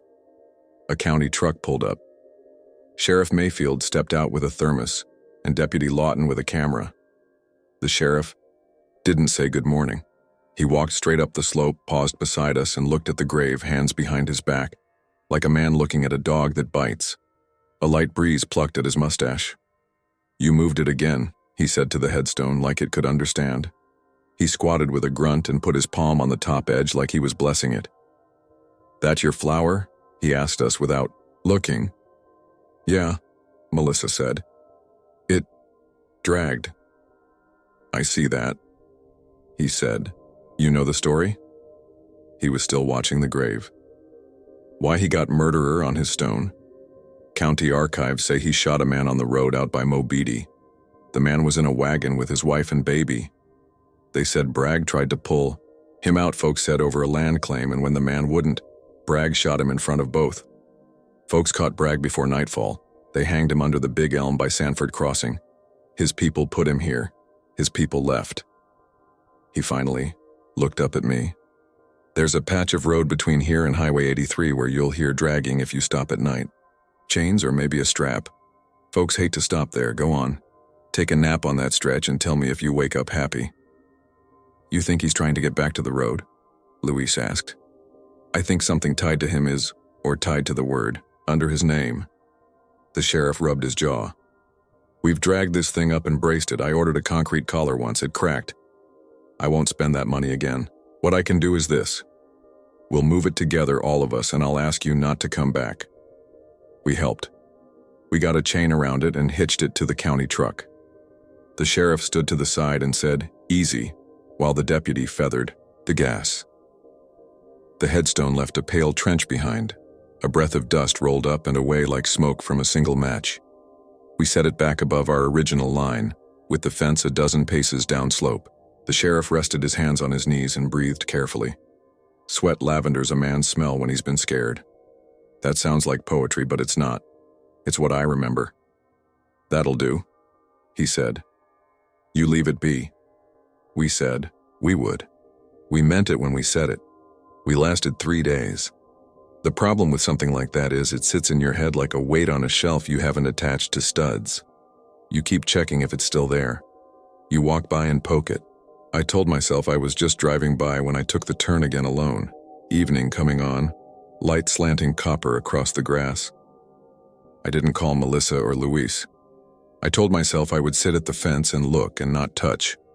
I parked behind a curtain of smartweed and leaned on the hood with the heat soaking through my shirt. The cemetery was still. The bandana was gone. I thought of it as a lizard slips into a crack when you get too close. You can stand there a long time thinking that if you hold still, it'll come out again. Instead, a thin dust devil walked up the slope, a gray ribbon, and crossed the stones, and broke. When it passed, the distance looked wrong even from where I stood. I made myself check. 18 feet, 7 inches. The groove its base made was smoother, like whatever made it was getting better at the movement. Or maybe I was inventing that. The sun had gone down to 1 fingertip above the horizon, and everything had that long look of being farther away than it is. Between me and the headstone, ants had built a little volcano of dirt, and were ferrying tiny white things, larvae maybe, across our flower stripe. The world had gone quiet enough that I could hear the soft rattle of their movement. No trucks on the road, no coyotes yet. The pressure in my ears came back. There wasn't a breeze. All the grass heads were still. But something moved, and it moved inside my head before it moved on the ground. The strap lay coiled where we had left it days ago, and one end lifted as if a hand had taken it. It lifted and fell, tapped the dust, lifted and fell again, harder. The third time it dragged across the dirt toward the grave, not fast, not scary like a snake, more sad than anything. The way an old dog drags a blanket. It stopped against the base of the headstone and didn't move again. I'm leaving, I told the air. You win. I said it out loud because it felt like manners. On the walk back, my light hit a flash of red on the fence. A bandana knot, not the old pink one. This one was newer, red like a stop sign, tied so tight I couldn't slide my nail under it. My chest hurt. I don't know why that was the thing that rattled me harder than moving stone. But it was. I wanted things to stay where I left them. When I got home, I put the tape measure under the sink. I threw the strap in the shed and shut the door with my hip in a hurry, like the strap might try to come out if I didn't. I took a shower that ran cold twice and couldn't make the pressure in my ears go away. Around midnight, my phone buzzed. Melissa, you went without me. No greeting. I stared at the words and wrote back, I won't again. She said, don't, okay? Then, after a minute, I keep hearing a ribbon flick. We didn't go back for a week. Luis wouldn't answer my calls. When he finally did, he sounded tired. You hear it too? I asked. He was quiet. Then, I took 83 to work last night late. I had to stop. That patch where the road dips before the grain elevator? I had to stop. I felt sick. I don't know why I braked. I swear I didn't see anything. I stopped and put it in park, and the truck rocked like someone pushed the bumper. Then it felt like something was under the truck, like strap-on asphalt. Slow. I stared at the gear shift and couldn't make my hand move because I thought if I moved it would catch my hand. I turned the radio on and it was just static, but the static had timing. I can't explain that. I realized I was crying. I drove home and parked in the yard. I slept in the cab. "You're okay," I said. It sounded stupid. "I did what you did," he said. "What?" "I told it could have the road," he said, and laughed, and the laugh wasn't right. I don't even know what that means. We kept not going while we kept going in our heads. It's a trick your mind plays on you in the panhandle, the E. Wide open makes you think you can see everything, which makes you want to look at one spot and tell yourself that covers it. At work, I stood on top of a ladder replacing a weak insulator and thought of the raised letters in that stone, the way the cuts felt not old. I thought about the word under his name, murderer. I thought about the sheriff not wanting to spend county money anymore. I thought about Roy's red bandana and how there had been a newer one on the fence. 2 weeks later, the sheriff called me. That alone was strange. "You did your measuring," he said. "Bring your tape one more time." He didn't say please. He didn't have to. I went because it was easier than not answering a call from a man like him. He was already at the gate, with his lights off. The sky was eggshell blue in the west and purple stacked on it like bruises. Deputy Lawton leaned on the hood, hands jammed in jacket pockets. The sheriff didn't move to greet me. He walked up the slope and I followed. The ground made that sound boots make when clay is dry. Crunch, then stick. 13 feet. You could see where the fence nearby had been leaned on from the inside. The cedar post tied to the mesquite was bent at a new angle. The sheriff stood with his thumbs hooked in his belt and didn't speak for a minute. "I can't keep pulling that thing up," he said finally. "I could tell folks to quit coming, but folks are already not coming. Ranchers are moving cattle a different way. Highway department called me about the turnout because someone keeps parking on the shoulder at night and stepping into the road. You ask me, it's not the stone that's dangerous. It's people trying to get a look at it with their heads bent over a phone. You see my problem?" He turned and looked at me. The last light made his eyes opaque. "You're the only one who bothered to measure instead of run your mouth. I don't think measuring helps, but it keeps your feet in the dirt. So here's the field test, son. We put it back up there again. And if it can't be kept, we think different. There's a way to talk to a thing that won't move. You set your shoulder and don't yank, you adjust your grip." The chain bit my palm and the smells of metal and old soil came up in short bursts. We got it higher than before, farther back than it had been when I first saw it. We didn't strap it this time. We left it like you leave a dog that always finds its way home. A little food in the bowl and the gate unlatched. The sheriff said thanks without saying thanks. He clapped my shoulder once with a hand that weighed more than it looked. When we walked back down, the bandana on the fence had tied itself tighter. Or it looked tighter because I knew it was there. I told myself I was done. But I also told myself I would drive the long way to Amarillo for a while, skip the 17-19 turnoff, avoid the itch of checking. I lasted 3 days again. Human beings can't stop picking scabs. That's how we get scars and sometimes infections. This time when I went, I parked in the same place, left the engine running, and walked only to the gate. I wasn't being brave or smart. I stood there with my fingers twisted in the wire and let the wind push my shirt flat against my chest. The grave stood up where we had left it. For a full minute, I felt relief like a cool drink. Then a pickup came down the county road, slow, a rancher checking fences. He passed without seeing me. As he did, the stone lifted at the front edge and slid 2 inches downslope, stopped, lifted a fraction, slid again, stopped, slid again, stopped. Not much, but enough. You'd miss it if you were talking. You'd see it if you were looking dead, at it and not blinking. It was doing what the sheriff said. It was listening for the road. I backed away from the fence as if the fence might leap. A stupid move. I told myself I was dumb because wire doesn't jump. Sometimes you have to say little true things out loud to counter the big lie sitting in your chest with its weight on your lungs. That night I dreamed about small hands tying knots. Not children's hands, women's hands, hands that had scrubbed a floor and wrung a shirt and pulled hair back under a kerchief. In the dream, the hands tied the bandana and then tied it again, tighter, and when I woke up, my own hands hurt like I'd been twisting something hard. The last time I went out there wasn't on purpose. I was coming back from Canadian late on a Thursday and my tire pressure light came on, and it didn't feel like the kind of thing you can ignore in the dark on a county road. I pulled onto the shoulder by habit, because the turnout at 1719 is wide and flat and the wind was at my back, and I told myself it'd be 2 minutes. I left the engine running and stepped out and bent to the valve stem, and that was when I felt it under my boots, through anti-skid asphalt and a layer of rubber. The same time drag Louise had described. Slow. Not a chain, not a strap. Something you might hear in a funeral home when someone moved a chair carefully on a tile floor so it wouldn't squeal. Behind me, a red bandana unfurled from somewhere I couldn't see. Mirror, fence, the edge of the world, and draped itself over my shoulder like a sleepwalker putting a blanket back on. I stood up as slow as a man in a bad back commercial.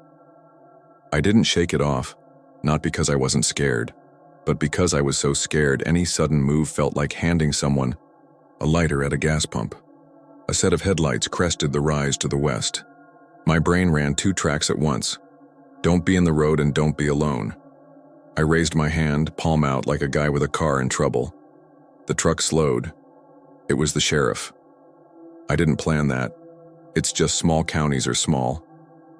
He rolled, his window down, and I heard radio static with a steady beat inside it. Not like anything I'd call music, not like a storm. Something like a metronome on a desk. "You all right?" he asked. His eyes flicked to the bandana on my shoulder without surprise and then back to my face. "I think," I said. My voice had gone hoarse. "I think it doesn't want me." "Wouldn't count on what it wants," he said. "Some things want in a way that don't include you." He put his truck in park and we stood there a minute facing north, shoulder to shoulder, like farmers looking at a field. The wind came sideways and then eased. Somewhere a late freight laid a horn down low and long. My tire gauge said what I already knew. My tire was fine. My dashboard light had been lying. The bandana slid off me as gentle as a sigh and snagged on the gate a few feet away without ever touching the ground. We went up the slope with our flashlights and watched the headstone longer than either of us wanted to. We did not speak the name on it. I'm not superstitious except when I am. Once, when both of our lights were moving and the wind was steady and no cars were on the road, the stone tilted toward us half an inch and then resettled like someone shifting in a chair to see you better. "See?" the sheriff said quietly. I don't know who he wanted to see. Me, his deputy, the wind. "It hears. Whatever it is." "What do we do?" I asked. "I keep telling folks not to come," he said. "I tell them if they tie anything on the fence, tie it where the wire is heavy and the post is sunk deep, not on the gate. I tell them don't stop by the dip in the road, and I keep an invoice form for Pruitt Stone and Monument in my desk drawer anyway. That's all I know to do." We walked back down. My teeth hurt in that way you get after a long airplane descent.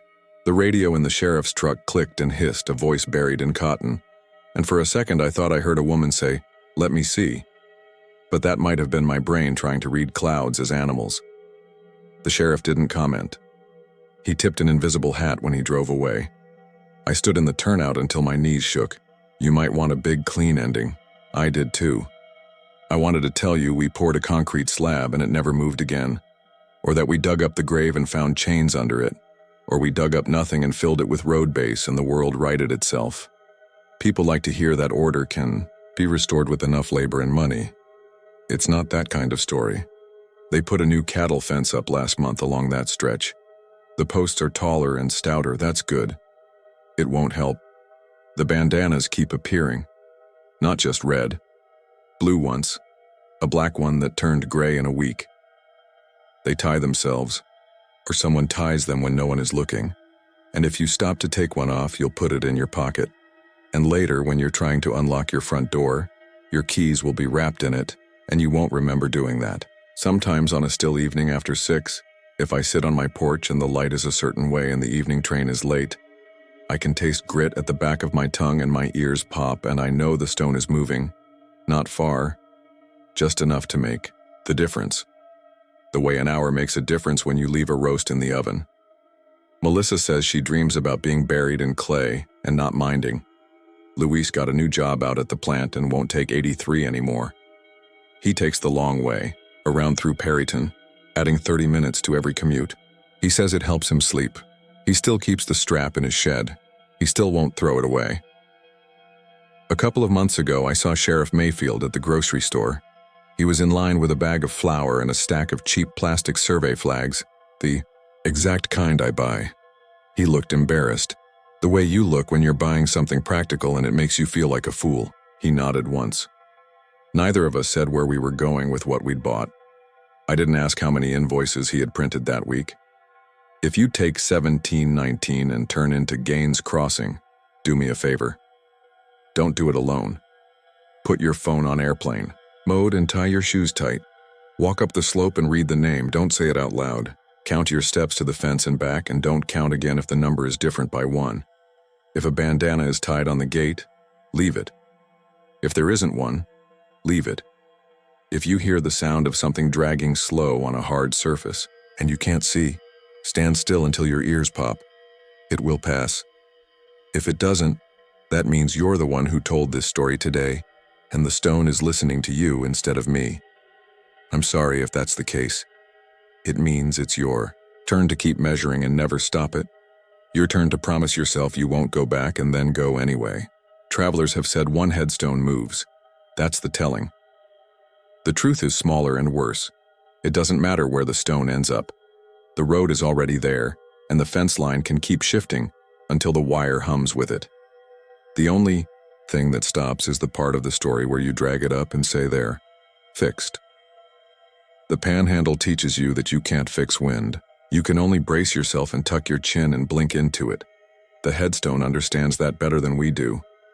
I'm telling you this so you don't have to prove it to yourself. If you can help it, don't tie anything. Don't measure. Don't listen hard enough to hear what you'll hear. But if you do, if you're up there with that wide sky on top of you and you feel the pressure change in your ears and you look down and realize your own shadow is shorter than it should be, don't panic. Don't run. Don't turn your back on the gate either. Do the only honest thing. Tell it that you're just passing through, that you belong to the road like everything else in this flat country, and then leave. Keep your eyes forward until your headlights hit Highway 83 and other people's stories grab onto yours and pull you along with them. If your rear view shows something pale and square and closer than it should be, don't check twice. You'll feel it move when you tell someone else later. You'll feel the little slide under your tongue. You'll hear the soft rrrr in your throat. That's how far it followed me. I won't go back. That's the same lie I told you earlier. I know. Maybe the next time I'm in Wheeler and I see Roy's red bandana around his neck faded to pink, I'll say I'm done and mean it. Then the train will lay its horn down and my ears will pop. And something in me will stand up like a dog hearing a truck. And I'll find the tape measure in my hand, and I'll drive out to where the land is flat enough to argue with the sky, and I'll tell myself I'm just stopping to check my tire. That's how it gets all of us. One little practical thing at a time, until there you are at the fence, counting the feet between what's supposed to be left behind and the part that keeps coming for the road. I'm not going to use our real names because this is a small town and people still visit the cemetery I'm talking about. If you live south of San Antonio, you can probably guess it anyway. It's the little place off the farm road outside. La Vernia, the one with the low stone wall and the live oaks that lean over the graves like they're listening. There's a Bill Miller about 10 minutes back toward 1604, and if you pass the feed store, you've already gone too far. The ground. Out there is white limestone under a thin crust of dirt. Even the grass looks tired most of the year. The old folks call it caliche. It's hard. It cracks in summer, and after a rain, it swallows your shoes. The story we all heard growing up was simple. At night, if you stand still near the west fence and turn off every light, you can hear screaming under the ground. Not loud, like someone being hurt in front of you, more like voices pushed through a wall, muffled and panicking. People said it was pipes from the water co-op, or wind in the live oak roots, or coyotes running the creek bed. Some said it was just disrespectful teenagers freaking themselves out. Either way, the rule was, pay your respects and be gone before dark. The night it started, we were 17. It was late September. The air was hot and heavy from a storm that never quite arrived, and we had just left a funeral there for the grandmother of a kid we knew from school. After the crowd broke up, 4 of us drifted toward the trucks at the back of the lot. It was me, Marco, my cousin Jay, and Tessa. We were the kind of friends who spent weekends cruising between Sonic and Whataburger because there was nowhere else to go, and we had enough bad decisions behind us to feel like we were invincible.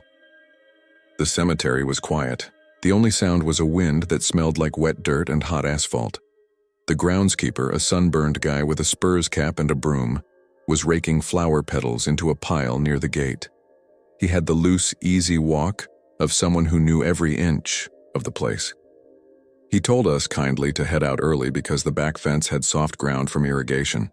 He said soft like it meant something more. Then he added, "Don't stand and listen. Folks think they want to hear what the earth says. They don't." I remember that because it sounded like a line from a movie, and because he said it without any smile. We went home, ate, pretended to do homework. Around 10:30, Marco texted that he was bored. At 11, he texted a dare. "Let's go listen to the screaming earth and prove it's just a farmer draining a tank." He sent a pin. Jay said no at first, then yes. Tessa said she was in if it wasn't just dumb crouching and freaking out. She wanted us to do it right. No lights, no talking, no running, 5 full minutes. It was a Thursday. If I had gone to bed like a normal person, I'd probably sleep better now. I grabbed my dad's little mag light and a cheap voice recorder I'd bought for a school project and threw them in my backpack. I didn't plan on recording anything. It just felt like the kind of joke you could turn into a story later. Something you could play back at lunch to make fun of Marco when he swore he'd heard a demon. We met on the shoulder where the fence dips. The moon was behind clouds and the only light came from the red blink of a radio tower somewhere beyond the trees. You could hear the highway in the far distance like someone rolling a bowling ball down a long alley. There was a smell, I think, about a lot now, kind of sweet and sour, like cut green stems and something open and alive underneath. The church has irrigation back there, and the soil stays damp longer than you'd think. We hopped the low wall and followed the dirt path between the stones. The grass tugged at our shoes and made that whispering sound grass makes when it's a little wet. We stopped where the headstones thin out near the fence. I'm not going to write names on markers. It felt wrong to read them that night, and it feels worse now. They were old stones, some with Spanish names, some German, some dates worn down to pale commas. We stood like kids who had snuck into the school gym, jittery, half giggling, ready to claim we were bored if nothing happened. Tessa was the one who took control. She said we'd put our phones on airplane mode to avoid any buzzing or interference. She had a watch with a second hand. She set 5 minutes, whispered now, and turned off her flashlight. The others followed. I clicked off mine. The dark was honest and complete. We stood in it with our shoes just touching the edge of the grass. For the first minute, all I heard was my own heart and some bug working at a tree. Somewhere a dog barked and then stopped, like it had remembered something. The heat pressed on the back of my neck. Jay shifted his feet and the ground made a brittle crunching noise. I started to worry we were going to desert the plan because boredom is louder than fear, and then I realized I could feel something under my shoes. It was not a tremor like from a big truck passing. It was finer than that, a tiny grainy vibration like the hum you get when you rest your hand on a running dryer. It was there, then gone, then there again. If I moved my weight heel to toe, it changed, like the ground was breathing against the bones of my feet. I was about to whisper that the church must have some pumping going on when Marco took in a breath so sharp he sounded like he'd been hit. I don't know if there are words that make this sound clear. We heard voices under us. Not human loud. Not clear but impossible to mistake for wind. It was like hearing a conversation through a sheet of thick glass. The words themselves didn't resolve, but the shape of them did. The panic did. If you've ever heard someone crying and trying not to cry at the same time, you know the throat choke sound I mean. That's what it was, multiplied, layered, coming up from the dirt. Tessa's watch ticked. None of us moved. After another few seconds, the ground under my left foot felt softer, though when I reached down, my hand found hard turf and short, wet blades. It was a sensation, not a fact. Under the voices was another noise that I keep remembering at random times, even at the grocery store when a fridge motor kicks on. It was a long, low exhale. That's the closest I can get. Not air moving past your ear. More like air moving through soil next to you, running along your bones. Jay whispered, "Okay, done, let's go." And his voice sounded small, like a kid's voice in a big empty gym. Tessa said 30 seconds. The voices changed then. I swear this is true. They stopped their overlapping rush and shifted together. It felt like being in a room when a crowd quiets down in one sweep. I had the patient, terrible sense that whatever was making the noise had turned. I don't know toward what. I don't know if it was toward us or toward something else. It just felt like attention. The ground firmed under my feet as if all the air had been sucked out of it. Tessa said, "Okay, done," and we moved. Nobody ran, because nobody wanted to be the one who went from quiet to sprinting. We walked fast to the wall and climbed. The radio tower blinked. The clouds were moving. My hands were sweaty, and when I wiped them on my jeans, they left dark streaks that smelled like fresh-cut plant stems and something warm, like copper. I don't remember getting to my truck. I remember the click of my door locking and the way my engine felt weirdly loud. I remember that we didn't talk until we hit the first stop sign, and then we talked too much all at once, like we were trying to cover something up from ourselves. We agreed to meet the next day at noon and call each other if anyone had freaky dreams. None of us wanted to admit we were going to keep thinking about it. I lay awake in my room with the fan on high and kept feeling the phantom of that vibration under my bare heels. Around 3, I sat up because I was sure I was hearing it again, a low exhale under the floor. Our house is on a slab, there's nothing under there. I told myself it was the AC and finally fell asleep just before the sun came up. In stories like this, the things that happen next are usually big. For me, it was small things that stacked up. The next morning, my shoes were still set by the door, rims of caliche dust around the soles. I tapped them out on the step and pale dirt fell in a puff. It smelled like the cemetery. It shouldn't have. Dirt is dirt. But it wasn't. Not to my nose. When I got to the cemetery at noon with the others, the groundskeeper was by the gate, again. He leaned on his rake and frowned without being mean about it. "You kids were here late," he said, not a question. "Don't." He let us in anyway. Families were visiting. A man in a straw hat was setting a mason jar of zinnias. A woman was talking softly to a name on granite while her 2 little boys chased each other along the path. The world felt normal, bright, and noisy. It made the night feel like we'd imagined. We walked to the spot by the west fence and saw what I still don't like to describe. The grass where we had stood wasn't flattened like by feet. It was churned up, light dirt pushed up in ridges and little rakes like something under the sod had tried to turn over. There were no holes, just places where the green had been broken and pale soil showed through in raw, thin claw marks. I checked for animal tracks. There weren't any. The pattern was wrong for hogs or dogs. It looked like fingers had pressed up from below and slid, catching and slipping, repeating. Tessa crouched and touched the ground with 2 fingers.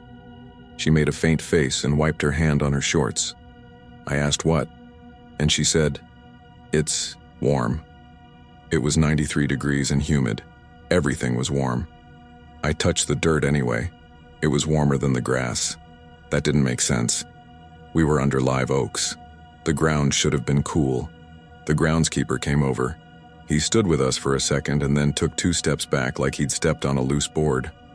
"Roots heave," he said. "Happens after rain. Be careful where you step." He met my eyes and added, "It's worse at night.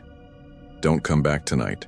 There was a long pause where I think he wanted us to say, "Of course, sir," and he could tell we weren't going to, and we all understood each other as people do when they see a road about to curve off a cliff.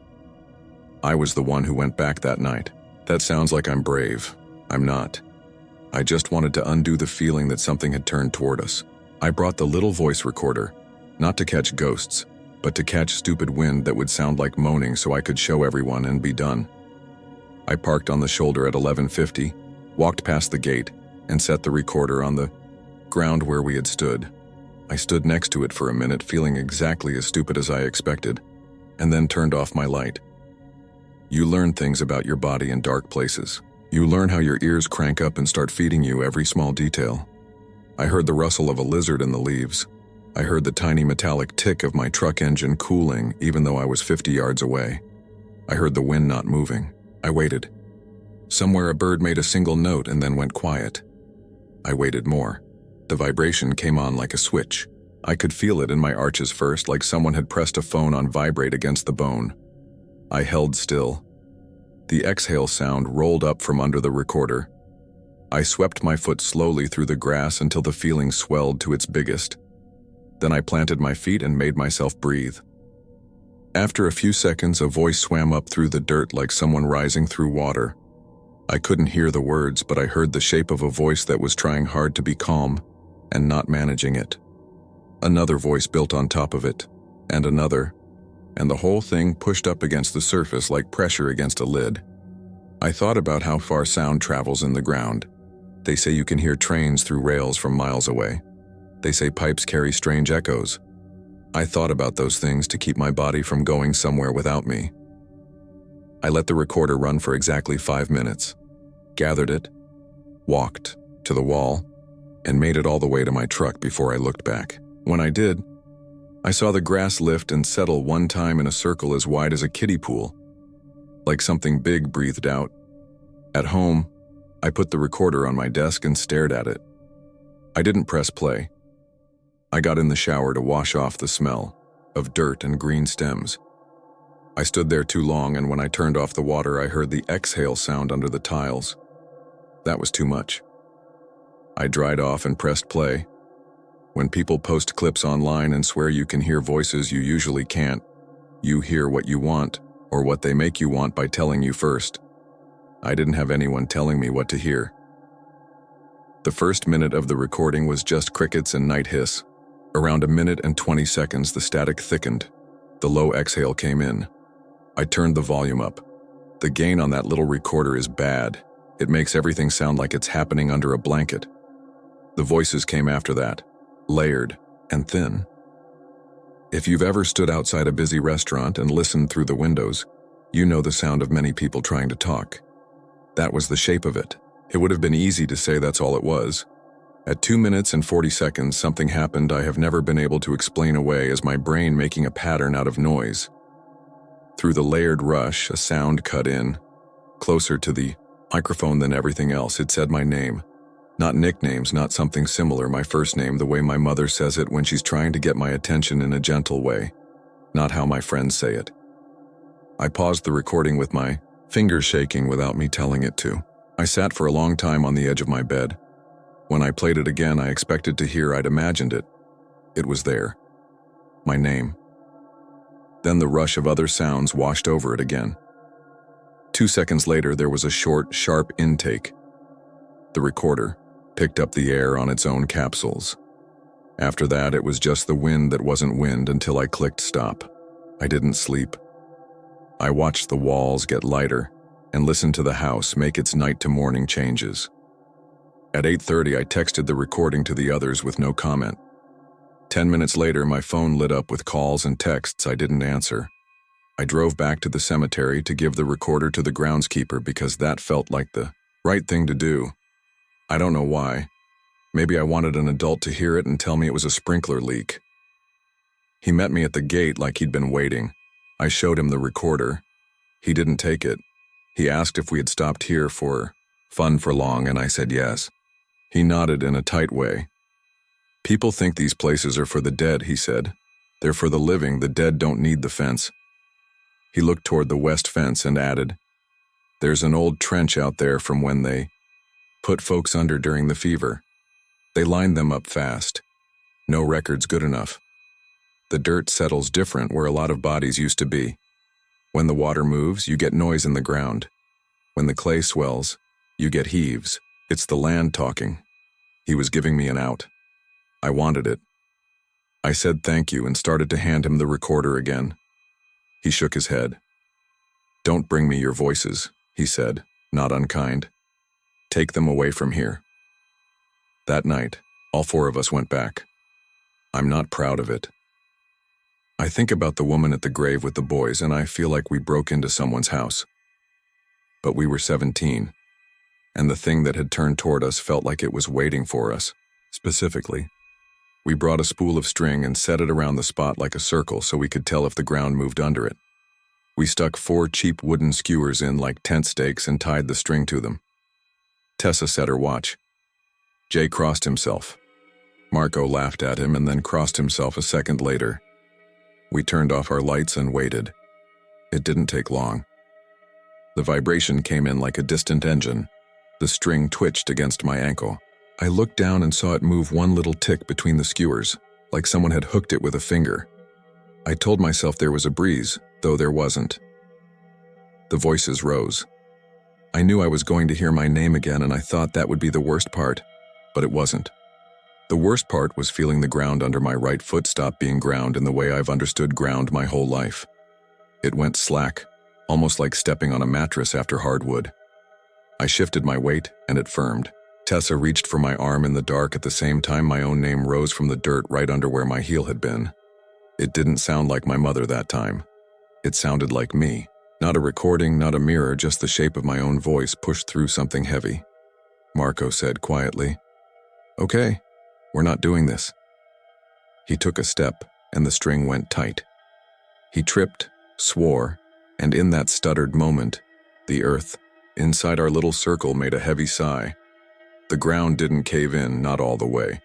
A pocket opened with a sound like wet paper tearing, and the grass in the circle depressed by maybe 3 inches in the middle. Tessa's sneaker slid toward it and she caught herself. Jay grabbed her other hand. My body moved without my head and I pulled them both back.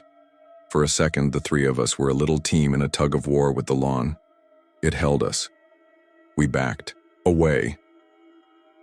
I know what a sinkhole is. I know about air pockets under sod. This was not that. Or rather, it was not only that. When the ground settled, it didn't stay settled. It pushed back up underneath like someone on the other side had pushed, with both hands. The string went slack. We didn't talk. We walked to the wall and climbed. On the other side, the 4 of us stood in a loose square and breathed like we had run far. At the road, we started talking too quickly again, all the voices covering each other. Under the chatter, I caught a single sound given off by all of us at once, a sort of quiet, embarrassed relief sound. We laughed. The laugh felt like crying. We called the non-emergency number because we didn't know who you're supposed to call about ground that breathes. A Wilson County deputy met us by the gate. He was calm in that way law enforcement people sometimes are, like he's seen every kind of fightin' dog and road and he's not going to get excited about 4 kids with a story. He shined his big flashlight on our string circle. The depression in the middle was visible even in that light. He looked toward the irrigation lines and said, "You kids ever been around a grave when it settles? Looks like that sometimes." He flicked the beam at our faces and added, "You weren't drinking here." It wasn't a question, we all said no. He nodded and said, "Good. Don't be here after midnight." Then paused like he was about to say a dad thing and decided not to. As he turned to go, the ground exhaled. You could feel it through your shins. The deputy froze with his light, halfway to the gravel. He looked at us. Nobody said anything. Then he looked at the circle again and stood still for a long time, like he was listening to something that might or might not be there.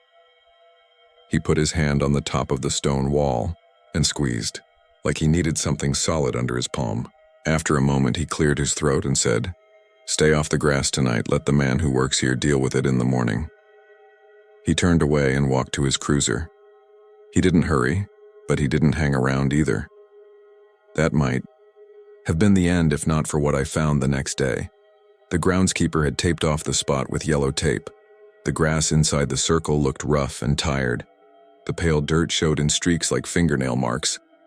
I wanted to leave it alone, I really did. But there was a glint under the lifted sod near the center. I bent and used 2 fingers to peel a flap back. Under the roots, pushed into the soft dirt was a quarter. It was face down. When I popped it free, I realized it wasn't new. The year was the year my father was born. The coin was dull, rubbed smooth. I didn't remember dropping a coin, and if I had, it would have been last night. Shiny and bright, not this old thing bedded under the roots. I stood there stupidly, holding a coin that had no business being where it was, and then felt embarrassed because that's not proof of anything. People drop coins. Old coins get where they get. I slid the quarter into my pocket and left. At home, I put it on my desk next to the recorder. I pressed play again. I told myself I was looking for the exact second where my name comes in so I could cut it and show people and let us all laugh. When my name came, I listened careful ear to speaker, and I noticed something else in the sound. A faint second track under it, like wind through a thin gap. It wasn't wind, it was a whisper, too low to parse. I turned the volume up and heard a word I'll probably hear inside quiet rooms for the rest of my life. It said between, not below. Between. That is the only time I will try to write down any single word from that sound, because trying to find meaning in the other noises is not a place I want to go again. But that one stuck, and it changed the way I thought about what we were hearing. Not below. Between. Between what and what, I don't know. Between dirt and rock? Between years? Between us and them? Between breaths? We didn't go back for a while. That lasted 3 days. On the 4th night, I woke up to a soft pressure on the underside of my mattress. That is a bad sentence to type because it makes it sound like a ghost story with a hand under the bed. It wasn't like that. The house is on a slab. Nothing is under my bed but carpet and concrete. The pressure came up through all of that, like a long, slow sigh pushing against the bottom of a boat. I got out of bed and stood barefoot on the floor. The air was still. The AC was off. In the quiet, I could feel a grainy thrum running through. The slab, fine and steady, like the world had a fever. I said my own name out loud to cut it off. It didn't help. I turned the light on, and the vibration stopped like I'd startled it. I slept with the light on after that for more nights than I want to admit. Marco said he heard it too, but only outside. He mowed his dad's yard and stopped twice because the push mower sounded wrong. Jay said he didn't hear anything, and then later admitted he now crossed the street to avoid the patch of lawn in front of his neighbor's house that had sunk a little after the storm. Tessa started keeping a small notebook where she wrote down times. She didn't show it to us, but one night she read from it in her truck with the dome light on. The times were not regular, but they were always at night. The last entry had a note next to it. Driveway, not grass. She closed the notebook and said she was done. She said the thing that scared her wasn't voices, but feeling like she was being listened to back by the ground, like it was paying attention. Like we had called it and it had learned our names and now it was stopping by to say hello. Maybe this would be easier if it ended with someone hurt, because then everybody could say that's terrible and close the book. Nobody died. No graves. Caved in on us. The deputy didn't arrest us for trespassing. We graduated and moved away in pieces. The groundskeeper still waved when I drove past in the daytime. The tape stayed up for a week and then came down. The grass inside the circle browned and then greened again as if it had nothing to do with us. Tessa went to UTSA and studied nursing. Marco got on with a plumbing company. Jay started nights at HEB and said his back hurt like an old man's. I moved to San Antonio proper and rented an upstairs apartment with a balcony that looked over a strip of scrub oak and a drainage ditch. I liked it because it was all concrete and asphalt and second-floor flooring. I told myself it was solid. One evening on that balcony, months after, I set down a glass of water on the little metal table and watched the surface ripple once in a way that had nothing to do with the wind. A line of black grackles lifted from the ditch like someone had thrown a sheet in the air. I picked up the glass and put it on the floor of the balcony. The ripple came again, a fine and perfect circle. I moved out a few months later, and I told myself it was because I wanted to be closer to work. It was, in part. It was also because you cannot live over a weak spot once you know it's there. I still have the quarter. It's in a drawer with keys to old places and a rubber band ball. Sometimes it feels heavier than a quarter should. I know that's my head. The recorder is gone. I threw it in a dumpster behind a strip mall off 410 after it started turning on by itself in my backpack. That was probably a button being pressed by something else I'd thrown in there. I didn't think I'd sleep until I saw the track wheel bobbing with no fingers on it. I think about the groundskeeper telling me not to bring him my voices, and I understand him better now. Whatever is in the dirt isn't for him to manage, it's not even for the folks under it. It's for the people standing on top who have to go home afterward, and stand on other floors and convince themselves there's a difference between below and between. I drove past the cemetery last month on my way to visit my mother. It was early, evening, and the sun was hitting the stones at that low angle that makes them look taller. A family was gathered under a tree with a folding table, setting out food for a remembrance. A woman was laughing. Her laugh carried over the wall and into my truck window like a warm light.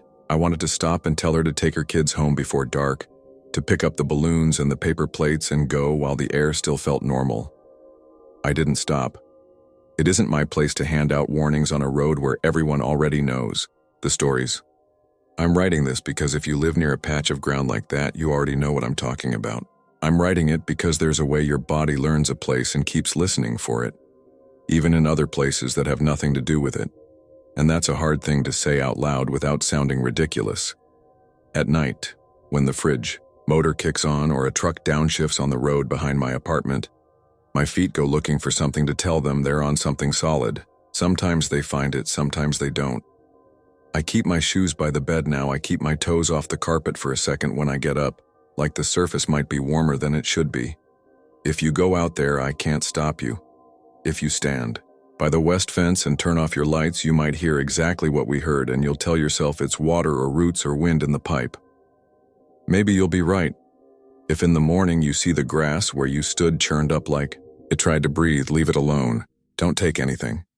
Don't give it anything either. Treat it like an intersection you don't know.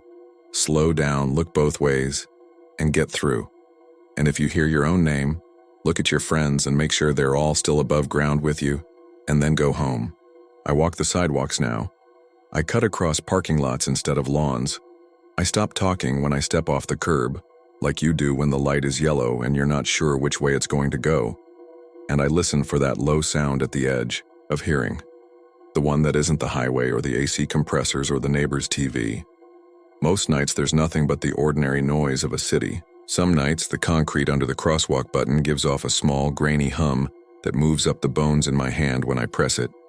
And I tell myself it's a truck 2 streets over, a pump down the block, anything that has an address and a shutoff. Then the light changes and I cross with the rest of the world. And I don't look back.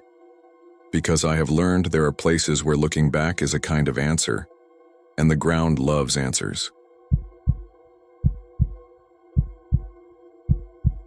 I wasn't supposed to be the one to tell the story of the grave with no name. The rule in our group, if you could call it that, was simple. If you were the driver, you didn't post about it. You didn't want your plates in a comment thread that started friendly and ended with people trying to triangulate your address from gas station reflections. But I need to get this out, because I haven't slept right since September, because my phone still flickers every time I scroll through my contacts, and because if anyone else heads out there thinking it's just another small-town legend, they should know what they're stepping on. We live in Central Texas, the part that's all limestone and live oaks and summer heat that makes the air wobble over the asphalt. On the weekends, we do dumb stuff the way people our age always have. We just aim a dash cam at it now and act like that makes it a project. The group is me, my sister Kat, and our friend Marco, plus whoever else wanders in for the night. Caddy runs a thrift store booth with old cassette decks and Polaroids and knows more about dead people's photo albums than is normal. Marco's a shift manager at the HEB and the kind of guy who will make you laugh while you're standing in a ditch with a blown tire. I do HVAC installs. None of us are investigators or empaths. We go places. We look. We tell ourselves we're documenting. Like the word makes it safer. The grave with no name is behind a church that isn't a church anymore, east of the San Gabriel, down one of those FM roads that switches from 2 neat lanes to patched-over caliche without warning. You'll know you're close when your radio starts to spit static in a clean circle, like a coin rolling around the inside of a bowl. Local kids talk about it on burner Instagrams and rip each other's clips for TikTok, but the bear story doesn't change. There's a patch of dirt the size of a small mattress tucked under a live oak near the back fence, and nothing electronic works if you lay it on the spot. Phones shut off. Flashlights refuse to click. Cameras snap. But when you look later, the image is just absolute black, not even sensor noise. Someone once brought a tape recorder and asked questions. When he played it back, he claimed it caught a voice rasping, "You know my name?" He didn't upload the file. He didn't go back. That last part wasn't just a rumor. The guy was real. Cal Whitaker. He had a small YouTube channel where he reviewed EMF meters and dollar store LED lanterns. I remember his voice because he sounded like the mechanic who used to talk to my mom at Martinez Tire. That gentle, careful tone people use when they could make fun of you, but they don't. His last video was a shelf of gear and a plan to drive out to an unnamed grave in Milam County. Comments under it turned into a vigil. Then the channel stopped. So of course we went. We didn't go at midnight. We went on a Sunday afternoon in late September, after the heat had taken the edge off but before the mosquitoes decided we were a buffet. The church sits on a little rise. The building's locked and sagging, windows clouded over with sun. The cemetery behind it is fenced with chain link that leans the way old men lean when they stand too long. You step through a gate that doesn't quite close and you're in a catalog of names. Smith, Garza, Nguyen, Rios, Hernandez, Carter, dates like telephone numbers that stop suddenly. There's no caretaker's shed, just a rusted push mower chained to the fence with a padlock that looks like it was salvaged off a locker in 1989. The grass is ankle high. Crickets make that steady electric hum that turns into silence in your ears when it cuts off. We weren't there alone. A couple with a baby stroller walked the front rows and spoke quietly, probably visiting someone who wouldn't mind if the baby cried. Two teenage boys threw pennies at a row of low stones and laughed, then stopped when they saw Kat watching them. I could smell cut cedar and dust and the faint hot plastic tang you get when a battery is about to be done. We didn't say much. Cemeteries make people polite. The patch of dirt was exactly where other posts had said it would be, though the tree looked taller in person. If you've never seen a grave that's only dirt, it's unsettling in a way you feel at the back of your knees. Even when a stone's gone missing, there's usually evidence the space was marked once. This one had a dip where the ground settled and a rectangle of earth lighter than the grass around it. No flowers, no trinkets. A beer can crumpled flat and caught in a root like an offering that didn't take. "All right," Marco said. He set down his backpack and unzipped it. "Science." Kat rolled her eyes but didn't argue. She pulled out our junk. 2 flashlights, one new and one we found in a cooler at a yard sale. A charger brick with a battery level that read 80%. A cheap digital camera that only takes good pictures when you hold your breath. A pocket voice recorder we bought from a pawn shop in Taylor. 3 phones, and a little handheld AM. Radio Kat swears is the best way to catch weirdness because it isn't smart enough to filter it out. "We should ask before we stand on it," she said. "Even if there isn't anyone there, it's rude." "Sir or ma'am," Marco said, chuckling. "We're going to use our absolutely top-of-the-line equipment to see if you can make them die like everybody says. If you don't want us to, give us a sign." Far away, a diesel truck downshifted and a dog barked at the change in sound. The radio sat on the grass and whispered to itself. I swallowed and felt the small click in my throat when the spit went down. Nobody said it, but we'd all made the same decision. We were going to try it anyway. I was the first to lay my phone on the dirt. I set it flat where a chest might be and tapped the side button just to be sure the screen was awake. It was, showing the time and 3 unread texts. The moment the back of the phone touched soil, the screen went black. Not off. Not the fast little fade you see when it dims either. It was as if a black square had come up behind the glass and pressed its face to it. My stomach did that strange little drop like missing a stair you thought was there. "Okay," I said, trying to make my voice normal. "Okay, that's good, that's interesting." Marco put his on the dirt near the foot where the toes would be.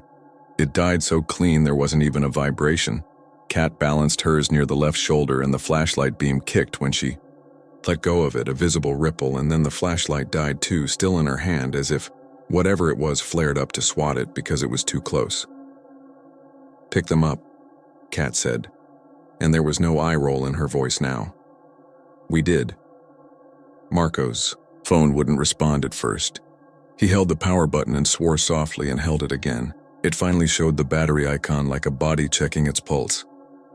"Mine says 1%, I said. 80 to 1, Marco said. "No way. Your battery's not that bad." Kat's came back at 19. She plugged her brick into it and the brick's little LED winked twice and went out, like a tiny person taking 2 last breaths. The brand new flashlight wouldn't turn on. The yard sale one worked like a champ, hard white circle steady on the dirt, same as always. "Analog wins," Kat said, but she didn't smile. We took turns with the camera. First we took a few shots of each other by the old church wall to make sure the sensor wasn't dead. The pictures saved fine. I framed the grave so the tree would lean over it and snapped. The shutter sounded thin and fake. When I checked the playback, it was black. Not nighttime black, but sealed box black. The kind you get when you put your hand over your eyes and press a little too hard. I scrolled back to the shot of Marco flipping me off by the wall. Fine. Forward to the grave. Black. It wasn't even a black image because the file size was wrong. It was bigger, like it had to hold something that had no shape. The couple with the stroller left. One of the teenage boys called the other and said, "Dude," in a voice that meant they were trying to act brave for each other. The radio hissed and then, for 1 second, caught a news station so clean, could hear the anchor's pen scratching paper under his voice. Then it went to white noise again as if it had been embarrassed about how well it worked. We saved the recorder for last. It was the pawn shop one, a little silver thing with a thumb wheel and a red button like a toy. The cashier had said it came in a box of stuff from a storage unit auction. There were paintbrushes and a poster of the moon and a plastic tackle, box with resistors in it, the kind of grab bag that makes you feel like you've bought a slice of someone else's life. It still had a file on it. We'd tried to play it before and it refused. It wasn't a file type the recorder recognized, which didn't make sense, because it was the only kind of file it should.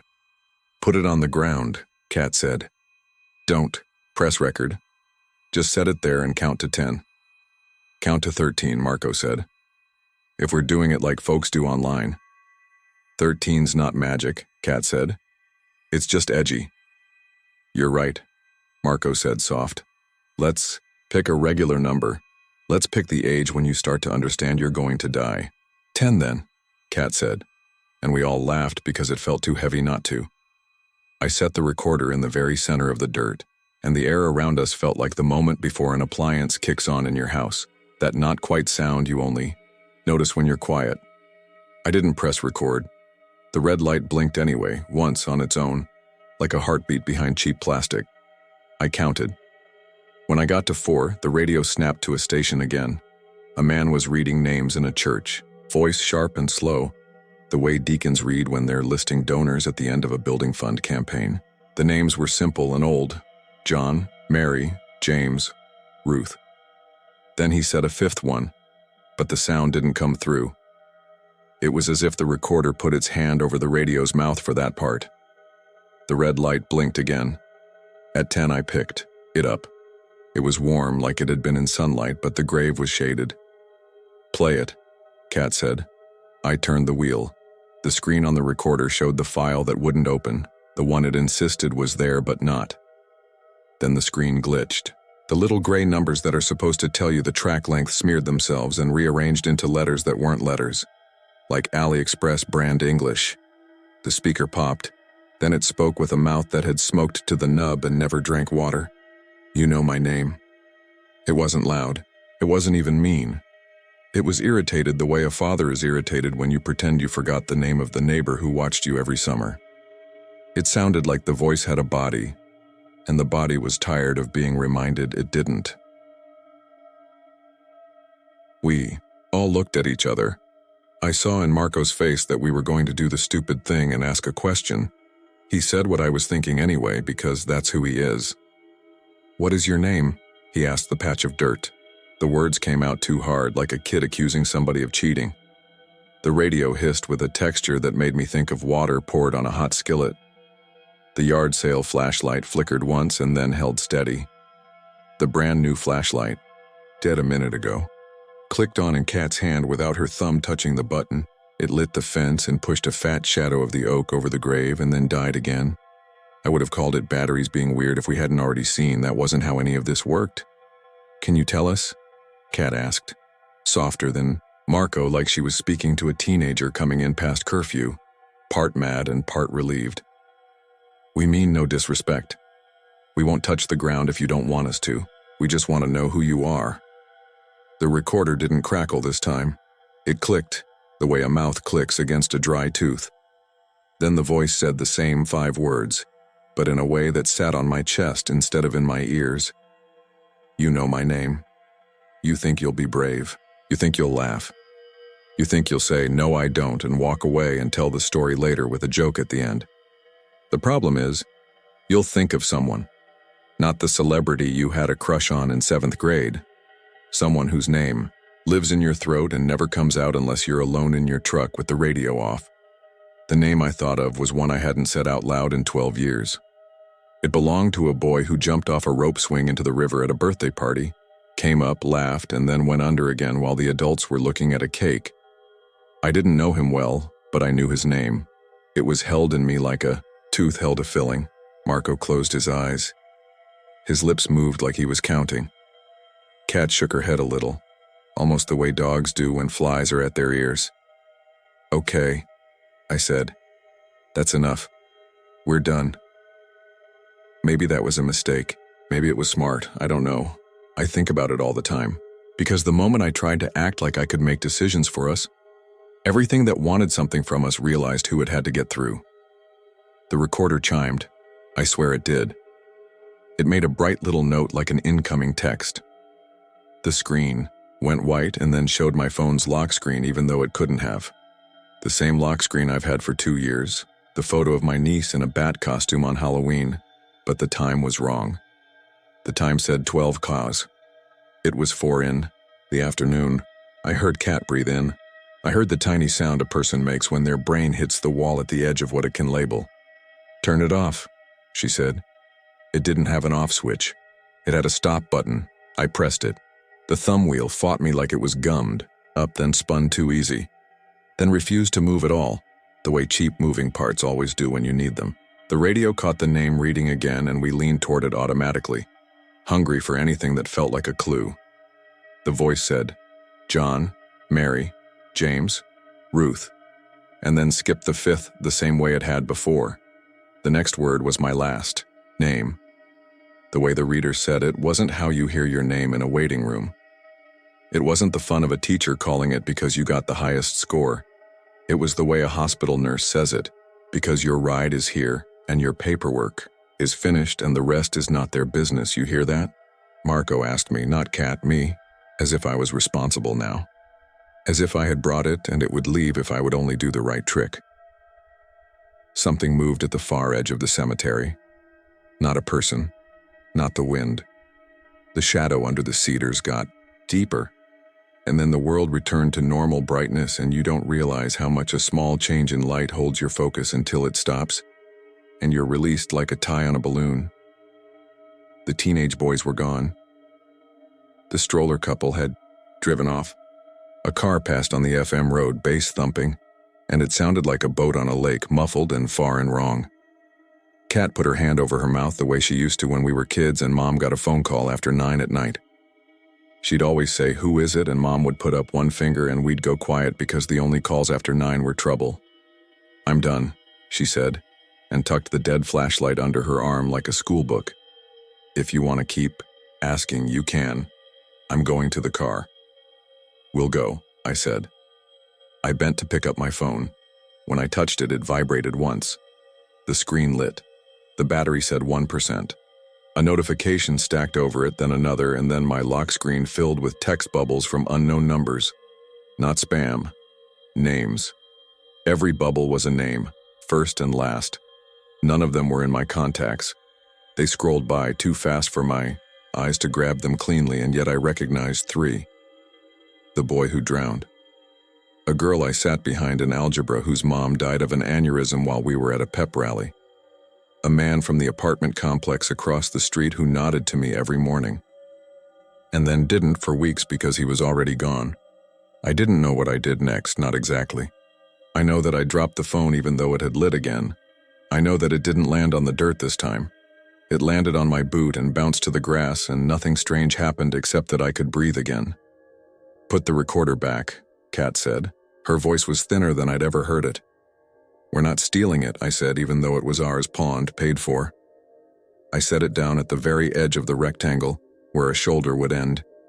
It didn't blink. It made a steady, high sound like tea starting to boil. Marco didn't move.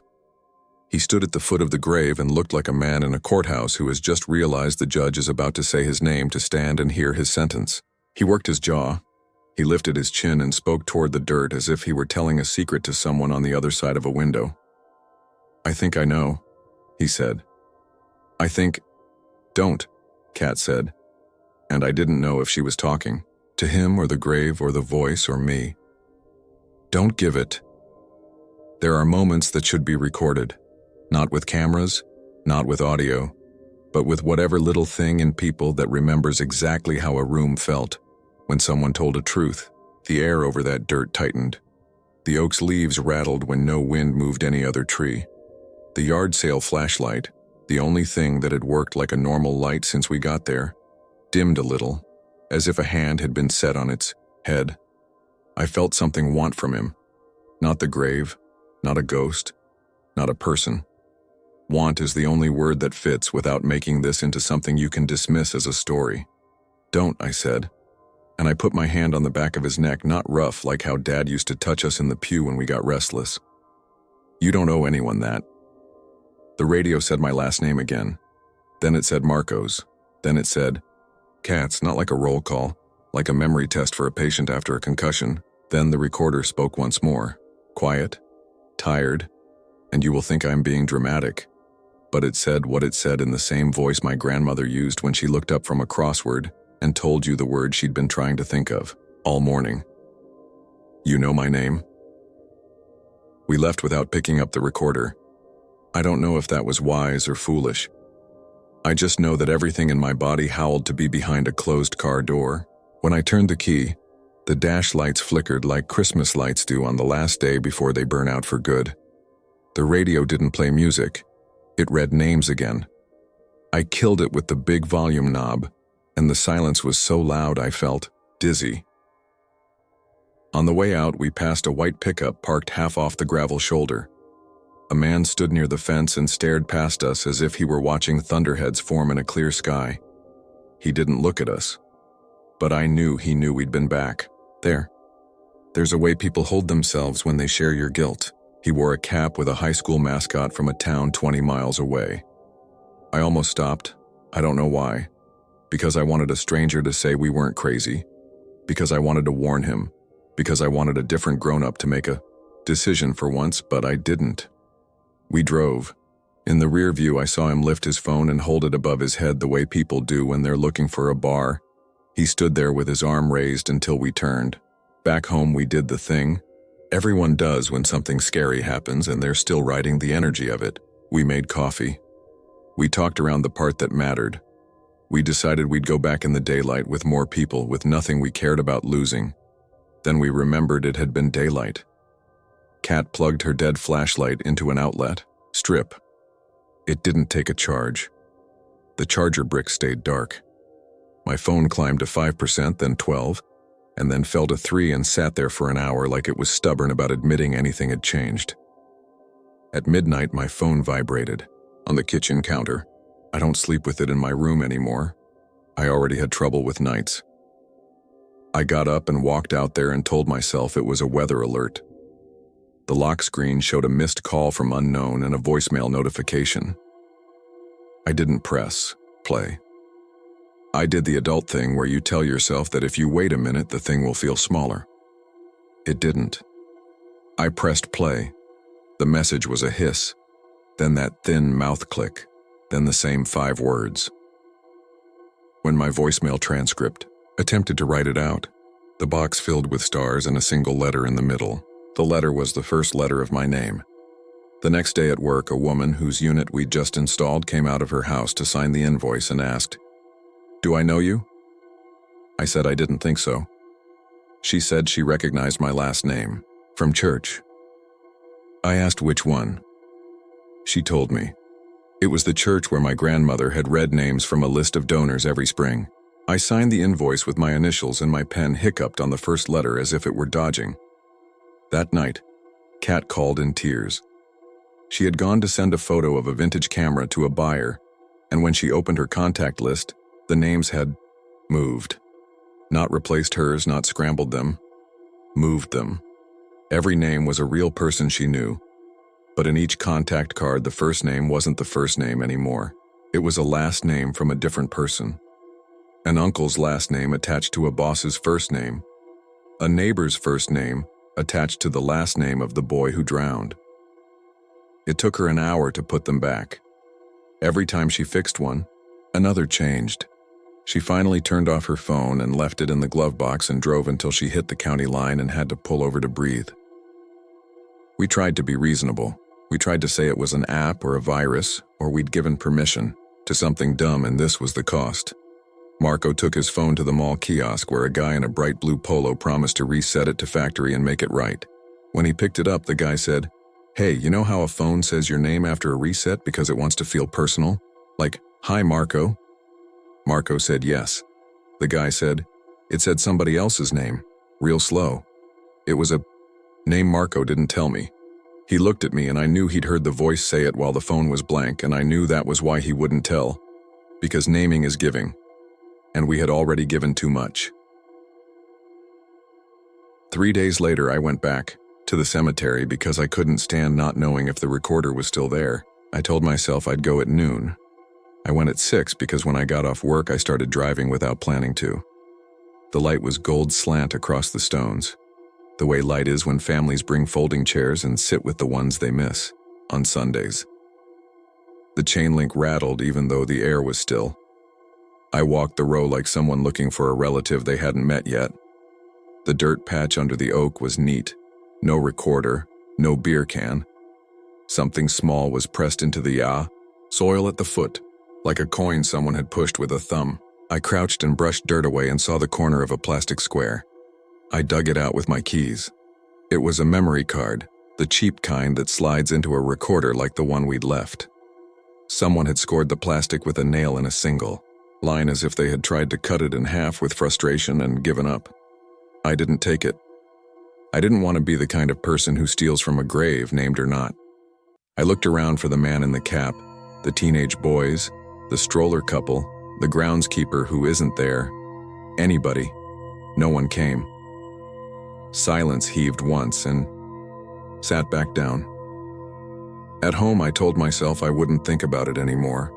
I told myself I would let it fade. Then a man in one of the forums where people talk about this kind of thing posted a short clip that jittered like it had been recorded through a pocket full of keys. It showed the dirt. It showed the recorder. It showed a hand reaching for it and then hesitating.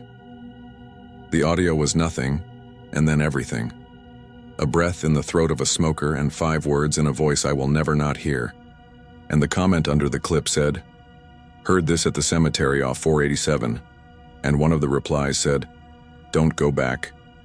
And another said, "What's the name?" And the original poster never replied again. The account went silent, like a house where someone forgot to turn off a lamp. Behind our thrift booth, Kat keeps a box of things people brought in and then asked for back within a day because they changed their minds. She wrote names on the side with a paint marker and covered it with a paper bag because she said it felt wrong to look at. Inside are Polaroids without labels, school awards with plaques that fell off, a church program with the donor list torn out. Last week she added a little blue ribbon from a county fair with no year printed and no name stamped in the space where the winner should be. It sat on the kitchen table for an hour before she couldn't stand it and hid it with the others. On the ribbon, the space where a name should be had been rubbed with a thumb until the weave of the fabric fuzzed, the way people rub the spot where writing used to be on old Bibles when they don't want to throw them away. Marco won't tell me the name he almost gave. He says he doesn't remember. I think he does, and I think the remembering takes from Him every time he stands in the dark and it tries to come out. He doesn't like going under bridges now because the radio changes tone under concrete, and that sound makes him blink hard. He switched shifts at the store so he doesn't have to walk the aisles when the lights are off. The other day, standing by the water jugs, he told me it feels like a word on the tip of his tongue that isn't a word. He said he dreams about a space on the ground that wants him to finish something. He wakes up with a mouth so dry he can't say his own name right until he drinks a full glass. I called Cal Whitaker's channel up again. It's still there, a little drift of videos like bottle caps under a pier. The last video still has the comments turned off. Not by him, by YouTube. Probably some spam setting or a policy change. But it looks like he shut everyone out, and I know that's not what he would have done. Under the About tab, it lists an email. I tried it. It bounced. I tried messaging one of the accounts that used to comment on every upload. The reply came fast. Heard he moved to his sister's place in Colorado. He doesn't talk about Texas. He doesn't talk much at all. Maybe the grave's just where somebody got buried without anyone to claim them, and this is the shape forgetting takes. Maybe the voice hissed, "You know my name at Cal," and he felt so sick at not knowing he packed a bag and drove himself until the place where the air smelled like cedar and warm plastic didn't cling to his clothes. Maybe he thought about all the times he told people their fear had a frequency, and he realized that was just a cute line you say when you're filming in a comfortable living room. Or maybe he knew it, and that was worse. The last time I answered unknown, it was 2 a.m. I stood in the driveway so I wouldn't wake the house. The cicadas were so loud I could feel them in my jaw. The message didn't bother with the 5 words. It tried something else. A new trick. It said my niece's name, the one in the bat costume. It said it with the little lilt we use in our family, that half song that is how kids learn they're safe. It said it 3 times. Nothing else. I stood there with my toes against the crack in the driveway where the grass grows and the phone at my ear, and my mouth pulled tight like I was trying not to throw up. I hung up and immediately called my sister, and she answered on the second ring even though she was asleep and said, "She's breathing, she's fine, I don't know how I know, but I know." We stayed on the line until we could hear each other's breathing slow. I said I wasn't supposed to be the one to write this. I am anyway. Because I'm tired of the feeling that I'm sitting in church and my grandmother is tapping the donor list with her finger and waiting for me to fill the silent space. I won't put the FM number, not because I'm protecting anyone, but because if you want it, you already know people who know. The ground is still there without a stone. If you go, you'll be courteous at first because you were raised right. You'll ask permission. You'll lay your phone down like a kid laying down a drawing for a parent to admire. You'll see the screen go black the way a frog disappears underwater without bubbles. You'll laugh or you'll pretend to. Someone will say, "What's your name?" And your teeth will press together and you will think of someone you weren't supposed to forget. When you get home, your contacts will swap places like kids running musical chairs. A man you barely knew will be in your favorites and you'll scroll fast so you don't have to see his name in the little heart icon. If you're unlucky, your voicemail will load without text and give you a voice that sounds like cigarettes and dry paper, telling you what you already know about the space on the ground where a name should be. I used to think names were a way to keep people. Now I think they're a way someone can keep you. I think there is a rectangle of dirt in Central Texas that was supposed to hold somebody, the way the earth holds everybody else, and something went wrong. Maybe a stone broke and nobody had the money to replace it. Maybe the person buried there did a bad thing and a family decided to punish them the only way they could.